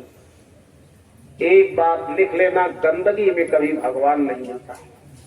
हिंदू लोग क्या करते हैं? स्नान करके तब पूजा करते हैं। मुसलमान इतना परहेज करते, पेशाब करने जाते तो पानी लेके जाते। मुसलमान भी मानता गंदगी में खुदा नहीं मिलता, आप भी मानते हो। लेकिन जब आप नहा धो लेते हो तो गंदगी जाती नहीं है, टट्टी पेशाब तो अंदर भरा। नहाने धोने से भगवान नहीं मिलता, चाहे जिस नदी में स्नान करो, चाहे जिस तीर्थ। दोनों आंखों के पीछे आत्मा, आत्मा चेतन। आत्मा में कोई गंदगी नहीं। इसी आत्मा से परमात्मा का सुमिरन किया जाता है। सुमिरन माने याद करना। होठ कंठ हिले नहीं, जिह्वा कहे न नाम, मन मेरा सुमिरन करे तब पावे विश्राम। यही घाट पर मन को रोक करके जब आत्मा अपने प्रभु को याद करती तो प्रभु ऐसे देखता, कौन मेरा नाम मेरा। वह नाम केवल संत जानते। जब संत उस नाम को बताते, उसका सुमिरन करोगे, तब वो प्रभु तुम्हारी तरफ देखेगा और उसकी दया दृष्टि से जीवात्मा की आंख खुलती है, जिसको कहते दिव्य दृष्टि। रामचरितमानस में ये बात शुरू में लिखा है, तेरे गोर पाद नख मणिगण ज्योति, सुमिरत दिव्य दृष्टि ही हो। तब आगे लिखा कि उघर विमल विलोचन ही के, मिटय दोष सुख भव रजनी के, दलत मोह तम सो सुख कासु, बड़े भागुरा वही जाता। वो जीव बड़े भाग्यशाली है जो गुरु के बताए हुए सुमिरन को कर करके अपनी आत्मा की आंख खोल लेते। और जब दिव्य दृष्टि खुलती उस समय जितने देवी देवता भगवान सब आपको दिखाई पड़ते। आप सब लोग पढ़े लिखे समझदार हो, आपने महाभारत का सीरियल देखा होगा। भगवान कृष्ण अर्जुन को समझा रहे, लेकिन अर्जुन की समझ में कुछ नहीं आया। जब भगवान कृष्ण ने अर्जुन को दिव्य दृष्टि दिया, तब जान पाए कि कृष्ण कौन है। हे मनुष्य, सामने खड़े थे बिना दिव्य दृष्टि के नहीं जान पाए तो आप कैसे जान लो? जब तक दिव्य दृष्टि नहीं खुलेगी कोई देवी देवता भगवान दिखाई नहीं पड़ेगी। इसी जीव में कान खुलता, भगवान की आवाज सुनाई पड़ती, उसी आवाज में अमृत चूता है, आत्मा अमृत पीती है। इसी को कहते हैं हरि प्रसाद। क्या कहते हैं? आपने देखा होगा जब यहाँ कथा होती है, आप कोई कथा कराते हो किसी ब्राह्मण विद्वान को बुला करके, तो चरणामृत बनाते हैं। तो आपके घर का दूध चीनी उसे में घोल करके, सालिग्राम की बटिया उसी में डाल करके और चरणामृत तैयार कर देते। अगर ये अमृत बन गया होता तो सब लोग पार हो गए। बुरा मत मानना कि करें, सही कहना पड़ता, सही कहना पड़ता। बाबा जय गुरुदेव महाराज ने कहा था, राजा नृग 1 करोड़ गाय रोज दान करते थे। एक दिन एक गाय दिए, भूल से राजा के यहाँ वापस आ गई। राजा ने उस गाय को दूसरे ब्राह्मण को दान में दे दिया। दूसरे ब्राह्मण ले जा रहे थे, तब तक पहले वाले रास्ते मिले। कहा, कहाँ? ये तो हमारी। दोनों ब्राह्मण गए राजा के पास। कहा, महाराज ये गाय आपने हमको दिया? राजा ने कहा, हाँ। दूसरे वाले ब्राह्मण खड़े हुए, कहा, महाराज आपने हमको दिया। बड़े धर्म संकट में पड़ गए राजा। पंडित जी ने कहा, बताओ नहीं हमको चोरी लगेगी। राजा ने फिर गला हिला दिया। दोनों ब्राह्मणों को क्रोध आ गया, श्राप दे दिया। कहा, हर बात में गला हिला देते हो, जाओ गिरगिट हो जाओ। 1 करोड़ गाय रोज दान करते और थोड़ी सी भूल हो गई, हे प्रेमियों 84 में चले। इसलिए यहाँ जो भी करो थोड़ा सोच समझ के करो। वैसे नाराज मत होना भाई, देखो हम किसी की बुराई करने नहीं आए हैं। साहब कबीर ने लिखा है कि जैसे दान करते हो तो सोच समझ के दान किया करो। किसको किसको दान नहीं देना चाहिए, साहब कबीर ने कहा, मैं नहीं कह रहा हूं, बुरा मत मानना। किसको किसको दान नहीं देना चाहिए? निगूरा, बामन और मसखौआ, इन्हें न दीजिए दान। आप नरक को जात हैं साथ लिए जजमान। कोई पंडित जी हो तो बुरा मत मानना, शुक्ला जी। देखो महात्माओं ने बताया आपके भलाई के लिए, अब आप नाराज हो जाओ तो बताओ महात्मा क्या करें? कहने का मतलब ये जो चरणामृत है ये तो नकल, अमृत ऊपर से आ रहा उसी शब्द में। जब आत्मा अमृत पीती तो आत्मा में ताकत पैदा होती है। आत्मा का भोजन अमृत है। और बाबा जी ने कहा था, अगर ये पैसे से मिलता तो इस धरती पर ऐसे ऐसे लोग हैं, जरूरत पड़ती तो पूरा देश चोरी से बेच के पी लेते। साहब कबीर ने लिखा, भक्ति में होता पोल तो बनिया ले लेते मोल। ये पैसे का विषय नहीं है। जब आत्मा अमृत पीती, रामायण में ये लिखा है, जो इच्छा करी हो मन माही, हरि प्रसाद कुछ दुर्लभ। अगर जीव को भगवान का प्रसाद मिल जाए तो उसके लिए कुछ भी दुर्लभ। और आप कथा सुनने जाते वहां भी प्रसाद, तीर्थ में जाते वहां भी प्रसाद, हर जगह तो प्रसाद खाते हो, इच्छाएं नहीं पूरी। ये है भजन, सुमिरन, ध्यान, भजन, ये 3 क्रियाएं हैं भगवान को पाने की। बाबा जी कहते थे ये रास्ता हमेशा रहा है, आज भी है और आगे भी है। जब आप सुमिरन ध्यान भजन कर लोगे, जीते जी आत्मा अपने प्रभु के घर आना जाना शुरू। जब आपका समय पूरा होगा, इस शरीर से निकलकर आत्मा बाखुशी अपने देश चली जाती। इसी को कहते मुक्ति, मोक्ष, आत्म कल्याण, सुख, शांति। जीव को सुख भी मिल जाता है, शांति भी मिल जाती है, उसका सम्मान भी हो जाता है। बाबा जी ने कहा था, आत्मा जब अपने देश जाती तो पलक भांजते करोड़ों ब्रह्मांड की रचना करती। और यहाँ जीवन बीत जाता है, एक मकान नहीं बना पाते, और वहां करोड़ों ब्रह्मांड की रचना करती आत्मा। इतनी बड़ी ताकत है।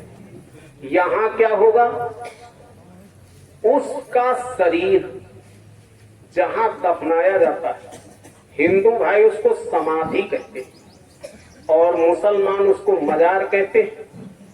वहां पूजा होती है, मेला लगता है, लोगों की मुरादें पूरी होती। गड़ा है मुर्दा, पूजा क्यों होती है? इस शरीर में रहने वाली आत्मा अपने देश चली गई, वहां से सब दिखाई पड़ता है।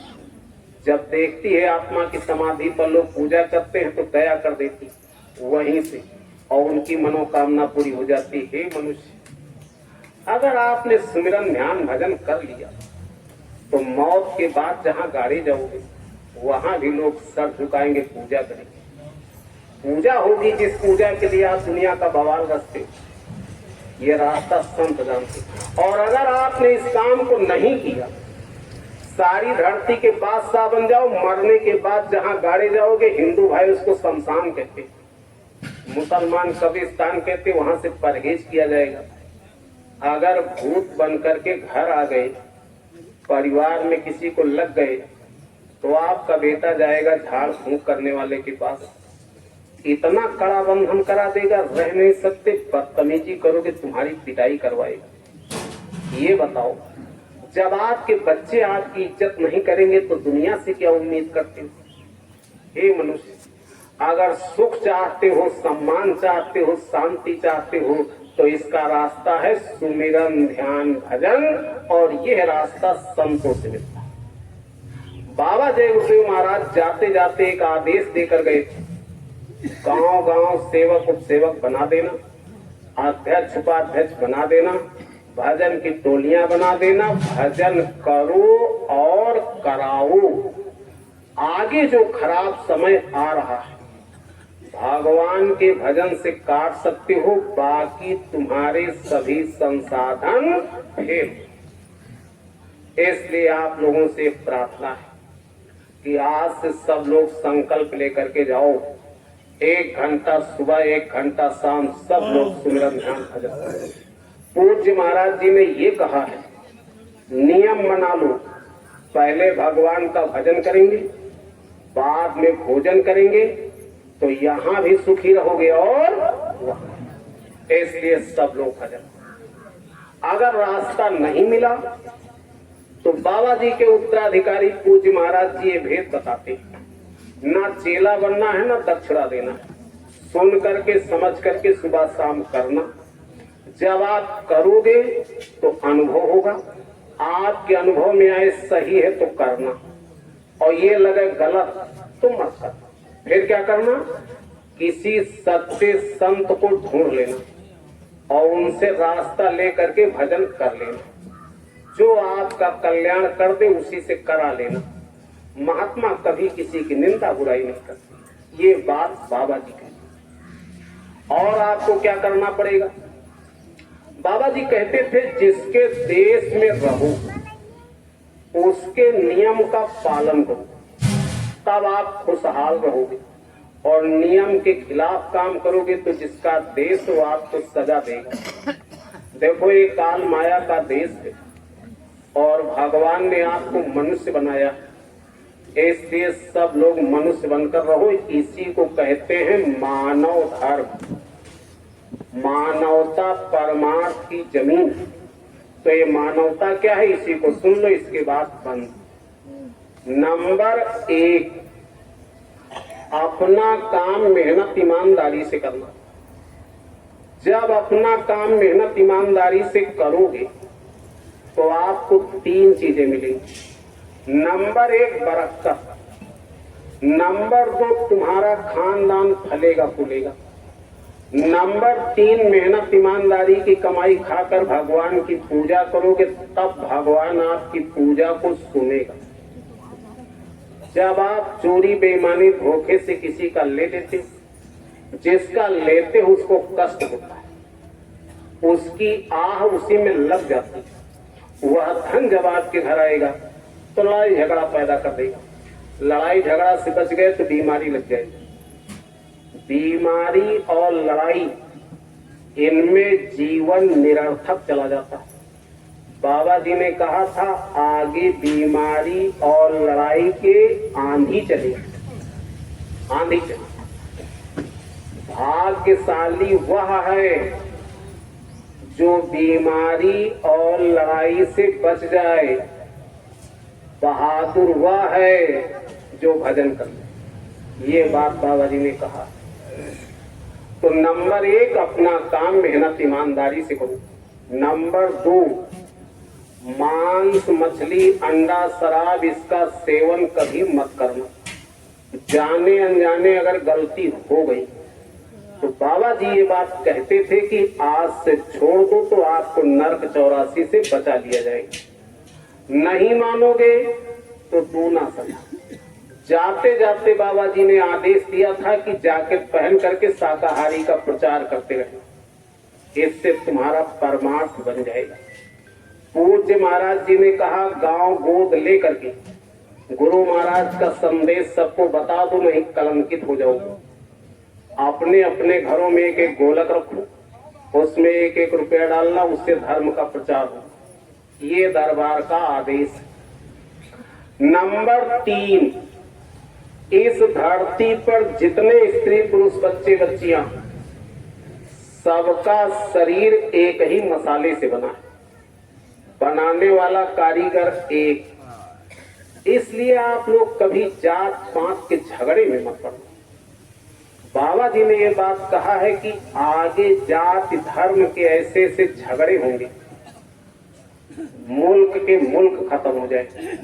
इसलिए प्रेम प्यार से रहना। छुआछूत जाति का नहीं कर्मों का। अपनी जाति में रहो, अपने धर्म में रहो, रोटी बेटी अपने में। जातियां सुविधा के लिए बनाई गई। अपने माता पिता की सेवा करो। देखो इन माताओं, माँ अपने बच्चे को 9 महीने पेट में रखती, अपने शरीर के खून से बच्चे के शरीर को बनाती।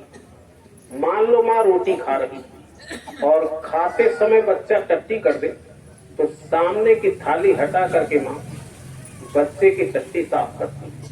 अरे मनुष्य, जिस माँ ने इतनी सेवा किया उसका कर्जा तुम्हारे ऊपर चढ़ा है। पिता नमक रोटी खा के पढ़ाता लिखाता है, अगर माता पिता का बुढ़ापा आया तो सेवा करके कर्जा अदा कर लेना, ये मानव धर्म। अपने बाल बच्चों की सेवा। इस धरती पर मनुष्य एक ऐसा प्राणी जिसकी एक औरत होती, औरत का एक पति होता है। बाकी जितने पशु पक्षी, ना इनकी कोई औरत ना इनका कोई पति। ये चाहे जिससे संबंध बना ले, इनको पाप नहीं लगता। ऐसा करोगे तो सीधा नरक चले जाओगे। पर तिरिया के रास्ते सीधा नरक जाएगा। तो पाप ऐसे हैं जो संत मत में भी जल्दी से माफ नहीं होते। वैसे संत मत माफी का मत है। महात्मा समर्थ होते सब कुछ कर सकते हैं, लेकिन 2 पाप ऐसे हैं जिनकी माफी संत मत में भी नहीं मिलती जल्दी से। नंबर 1 जीव हत्या और नंबर 2 चरित्रहीनता। ये लिखा है, सेवक सुख चाहे मान भिखारी, व्यसनी धन सुभगत व्यभिचारी। अरे सेवक को कभी सुख नहीं मिलता, भिखारी को इज्जत नहीं मिलती, व्यसनी आदमी कभी धनवान नहीं हो सकता और व्यभिचारी को कभी मुक्ति नहीं मिलती। ऐसा लिखा। इसलिए सब लोग अपने चरित्र को बचा के रखें। चरित्र मानव धर्म की सबसे बड़ी पूंजी। आपके दरवाजे कोई भूखा प्यासा आ जाए, भूखे को भोजन, प्यासे को पानी, इससे बड़ा पुण्य इस धरती पर कुछ नहीं। ये है असली मानव धर्म। 1 घंटा सुबह शाम भजन।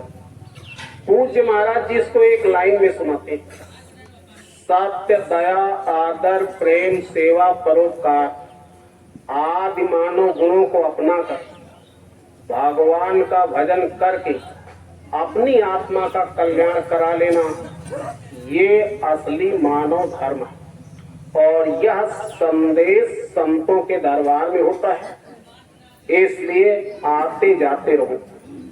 दर्शन सत्संग सेवा सुमिरन ध्यान भजन, इसी से काम हो जाएगा। और कभी किसी की निंदा बुराई मत करना।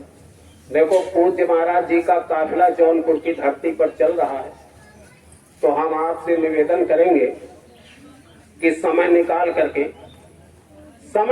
करके एक बार दो बार जितना संभव हो दरस परस कर लो। और 28 नवंबर से 2 दिसंबर जय गुरुदेव आश्रम मथुरा में दादा गुरु का पावन भंडारा है। आप सब परिवार इष्ट मित्रों सहित अवश्य पधारिएगा। ये था बाबा जी का संदेश। अब आप एक छोटी सी कहानी सुन लो, इसके बाद बंद। एक राजा साहब, तो राजा साहब अपने मंत्री, सिपाही, दरोगा के साथ शिकार खेलने गए थे। जंगल में भटक गए, प्यास लग गई सबको।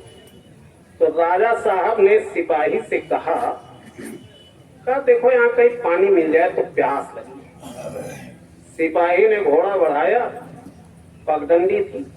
जब उससे आगे बढ़े तो रास्ते में सूरदास बैठे।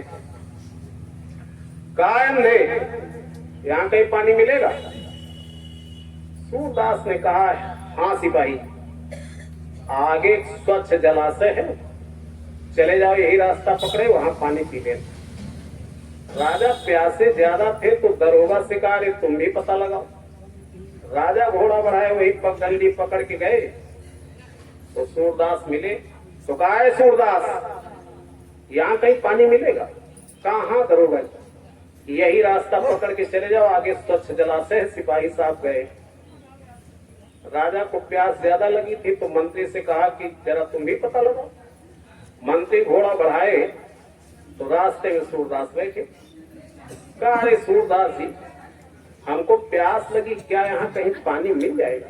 कहा हाँ मंत्री। आगे सिपाही दरोगा गए, चले जाओ। राजा प्यासे थे तो राजा ने भी घोड़ा बढ़ा दी। राजा साहब ने जब देखा कि जंगल में अकेले सूरदास बैठे, कहा सूरदास अकेले जंगल में, क्या परेशानी? कोई परेशानी, दिक्कत? सूरदास ने कहा राजन सब ठीक है, कोई परेशानी नहीं। कहा अच्छा ये बताओ, हमको प्यास लगी। कहा राजा साहब चले जाओ, आगे सिपाही दरोगा मंत्री गए। जब सब लोग वहां गए, एक जगह इकट्ठा हुए, पानी पिए, तो राजा साहब ने पूछा, कहा रास्ते में सूरदास मिले, उन्होंने रास्ता बताया, लेकिन सूरदास ने हमको राजा साहब कहा था। तो मंत्री ने कहा हुजूर हमको मंत्री कहा। दरोगा ने कहा सरकार हमको दरोगा कहा। सिपाही ने कहा सरकार हमको सिपाही कहा। तो राजा साहब ने कहा इसका मतलब कि वो हम लोगों को जानता है या फिर उसको दिखाई पड़ता है। अगर दिखाई पड़ता तो वेशभूषा से पहचान लिया होगा, और या हम लोगों को जानता है तो आवाज से पहचान लिया होगा। कहा चलो मिलते। सब लोग आए। राजा साहब ने कहा सूरदास? कहा हाँ राजा। कहा क्या हम लोगों को जानते हो? कहा जिंदगी की पहली मुलाकात।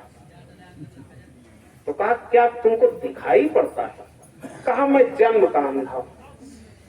तो कहा फिर जान कैसे गए कि ये सिपाही है, दरोगा है, ये मंत्री है, राजा? कहा राजन बातों से पता चल जाता है। कहा कैसे? कहा जब सिपाही साहब आए तो डांट कर बोले आए अंधे, तो मैं समझ गया छोटा कर्मचारी है। कोई सिपाही हो तो बुरा मत मानना, ऐसे डांटते। कहा जब दरोगा आए तो उनकी आवाज में कुछ सभ्यता थी, डांट तो उनमें भी, लेकिन उन्होंने कहा है सूरदास, तो मैं समझ गया ये सिपाही से ऊपर दरोगा हो सकते हैं। और कहा जब मंत्री आए तो बड़े आदर से बोले सूरदास जी हमको प्यास लगी, क्या यहाँ कहीं पानी मिल जाएगा? तो मैं समझ गया कोई बड़ा अधिकारी मंत्री के अलावा दूसरा कोई नहीं हो सकता। और कहा जब आप आए और आपने जब देखा तो सबसे पहले हमसे पूछा सूरदास जी अकेले कैसे जंगल में, क्या परेशानी? तो मैं समझ गया कि राजा के सिवा प्रजा की इतनी चिंता किसी और को नहीं हो सकती, ये राजा। तो राजा साहब ने मंत्री से कहा सूरदास तो बड़े काम के आदमी लग रहे हैं, ऐसा करो इनको अपने यहाँ ले चलते। तो कहा सूरदास जी चलो हमारे यहाँ। अरे कहा राजन यही 2 रोटी भगवान दे देता है। कहा नहीं, चलो आपका हम पूरा इंतजाम करेंगे। ले गए। एक दिन का खर्च उस समय का 4 आना आता था। कितना आता था? अब तो 4 आना चलता नहीं, 25 पैसा। राजा साहब ने पूरा इंतजाम कर दिया। सुबह शाम भोजन समय से सब कुछ मिलता था, रहते थे। सूरदास ने एक दिन राजा से कहा राजन, मैं आपका नमक खाता हूँ, पड़ा रहता हूँ, करता कुछ नहीं, ऐसा करो कुछ काम दे दिया करो। कहा क्या कर सकते हो सूरदास, बताओ। कहा अगर आप कोई नया काम करना तो हमसे सलाह ले लेना, हम आपको सही सलाह दे देंगे। तो कहा तो बहुत अच्छी बात। थोड़े दिन बाद एक हीरा बेचने वाला आ गया। बड़ा बड़ा हीरा, बड़ा सस्ता दे रहा था। ये कहानी गुरु महाराज सुनाया करते थे। बड़ा सस्ता हीरा दे रहा था। तो राजा साहब ने सोचा खरीद ले, लेकिन बात याद आई। कहा सूरदास को बुला। सूरदास आए। कहा सूरदास, ये हीरा बेचने आए, बड़ा सस्ता दे रहे हैं, खरीदे कि ना खरीदे? कहा हमारे हाथ पर रखो। हाथ पर रखा, ऐसे उछाला, कहा ना खरीदो, नकली। व्यापारी नाराज हुए, इस जन्म कांधा, इसको क्या पता हीरा क्या होता है। कहा जौहरी को बुला के इसकी जांच करा। जौहरी आया तो बताया कहा नकली। तो राजा ने कहा कि सूरदास, मैं राजा हूं और रोज ही हीरा देखता हूं और नहीं जान पाया, तुम कैसे जानोगे? कहा जब इसको उछाला तो हल्का था, हीरा वजन होता। थोड़े दिन बाद एक घोड़ा बिकने आया। घोड़ा बिकने आया तो राजा ने बुलवाया सूरदास। कहा देखो खरीदे कि ना खरीदे। सूरदास ने कहा इसके शरीर पर हमारा हाथ रखवा दो। जब हाथ रखा, दांत तक ले गए सहलाते, तो चुपचाप खड़ा था घोड़ा। कहा राजन ना खरीदो। कहा क्यों? कहा ये भैंस का बच्चा है, जब सवारी करोगे गर्म होगा तो पानी में कूद जाएगा, तुम्हारी जान ले लेगी। व्यापारी नाराज हो गया, भैंस का ही घोड़ा जाती है। कहा अगर नहीं भरोसा तो इस काम को करके देख। राजा साहब अपने सैनिकों के साथ एक तालाब के किनारे घोड़े को दौड़ाना शुरू किया और जब गर्म हुआ तो बहुत रोका, लेकिन पानी में कूद गया। सब लोग पहले से थे, इंतजाम था, बचा लिए गए। राजा साहब बहुत खुश हुए। कहा सूरदास, तुमने मेरी जान बचा लिया, आज से तुम्हारी खुराक दूना। 4 आना था, 4 आना और बढ़ गया। लेकिन ये बताओ सूरदास, मैं तो राजा हूं, रोज सवारी करता हूं और नहीं जान पाया, तुम कैसे जानोगे? कहा जब इसके शरीर पर हाथ फेरा, एक भैंस की तरह खड़ा था, तो मैं जान गया भैंस का बच्चा। व्यापारी से कहा देखो सूरदास की बात तो सही, बताओ सही क्या है? कहा देखो जब ये बच्चा पैदा हुआ तो घोड़ी मर गई, इसको भैंस का दूध पिलाया गया। भैंस का दूध बड़ा खतरनाक होता है, इसलिए ऋषि मुनि हमेशा गाय पालते थे। हमारे गुरु महाराज भी गाय पालते थे। थोड़े दिन बाद राजा साहब की शादी तय हो गई। तो राजा साहब ने सूरदास को बुलाया। कहा सूरदास ये बताओ शादी करें कि ना करें? कहा ऐसा करो, हमको एक कमरे में बैठा दो, एकांत में, और मेरे सामने से लड़की को निकाल दो, हम बता देंगे। सूरदास को एक कमरे में बैठाया गया। लड़की सामने से जब निकली तो सूरदास ने धीरे से कहा रंडी की लड़की और तेली का लड़का जोड़ ठीक। और राजा सुन गए। राजा ने तलवार निकाल लिया। कहा सूरदास क्या बक रहे हो? कहा सही कह रहा हूं राजा, आपका नमक खाता हूं। कहा रंडी की लड़की? कहा इसके पिता से पूछो। गए राजा, उसके पिता से पूछा, कहा सही सही बताओ ये लड़की किसकी, तो रिश्ता करेंगे? नहीं नहीं करेंगे। कहा मेरी लड़की? कहा सूरदास की कोई बात झूठी नहीं हुई, सही बताओ। कहा देखो सही तो ये है कि मेला लगा था हमारे यहाँ, रंडी नाचने आई, हमको पसंद आ गई, हमने रख लिया, वैसे मेरे खून से है। कहा बस जान गया, बस समझ गया। कहा मैं तेली का लड़का? कहा जाओ अपनी माँ से पूछो। गए माँ के पास, तलवार निकाल कर बैठ गए। कहा माँ सही बताओ, नहीं तो आत्महत्या कर लेंगे। कहा बात क्या है बेटा?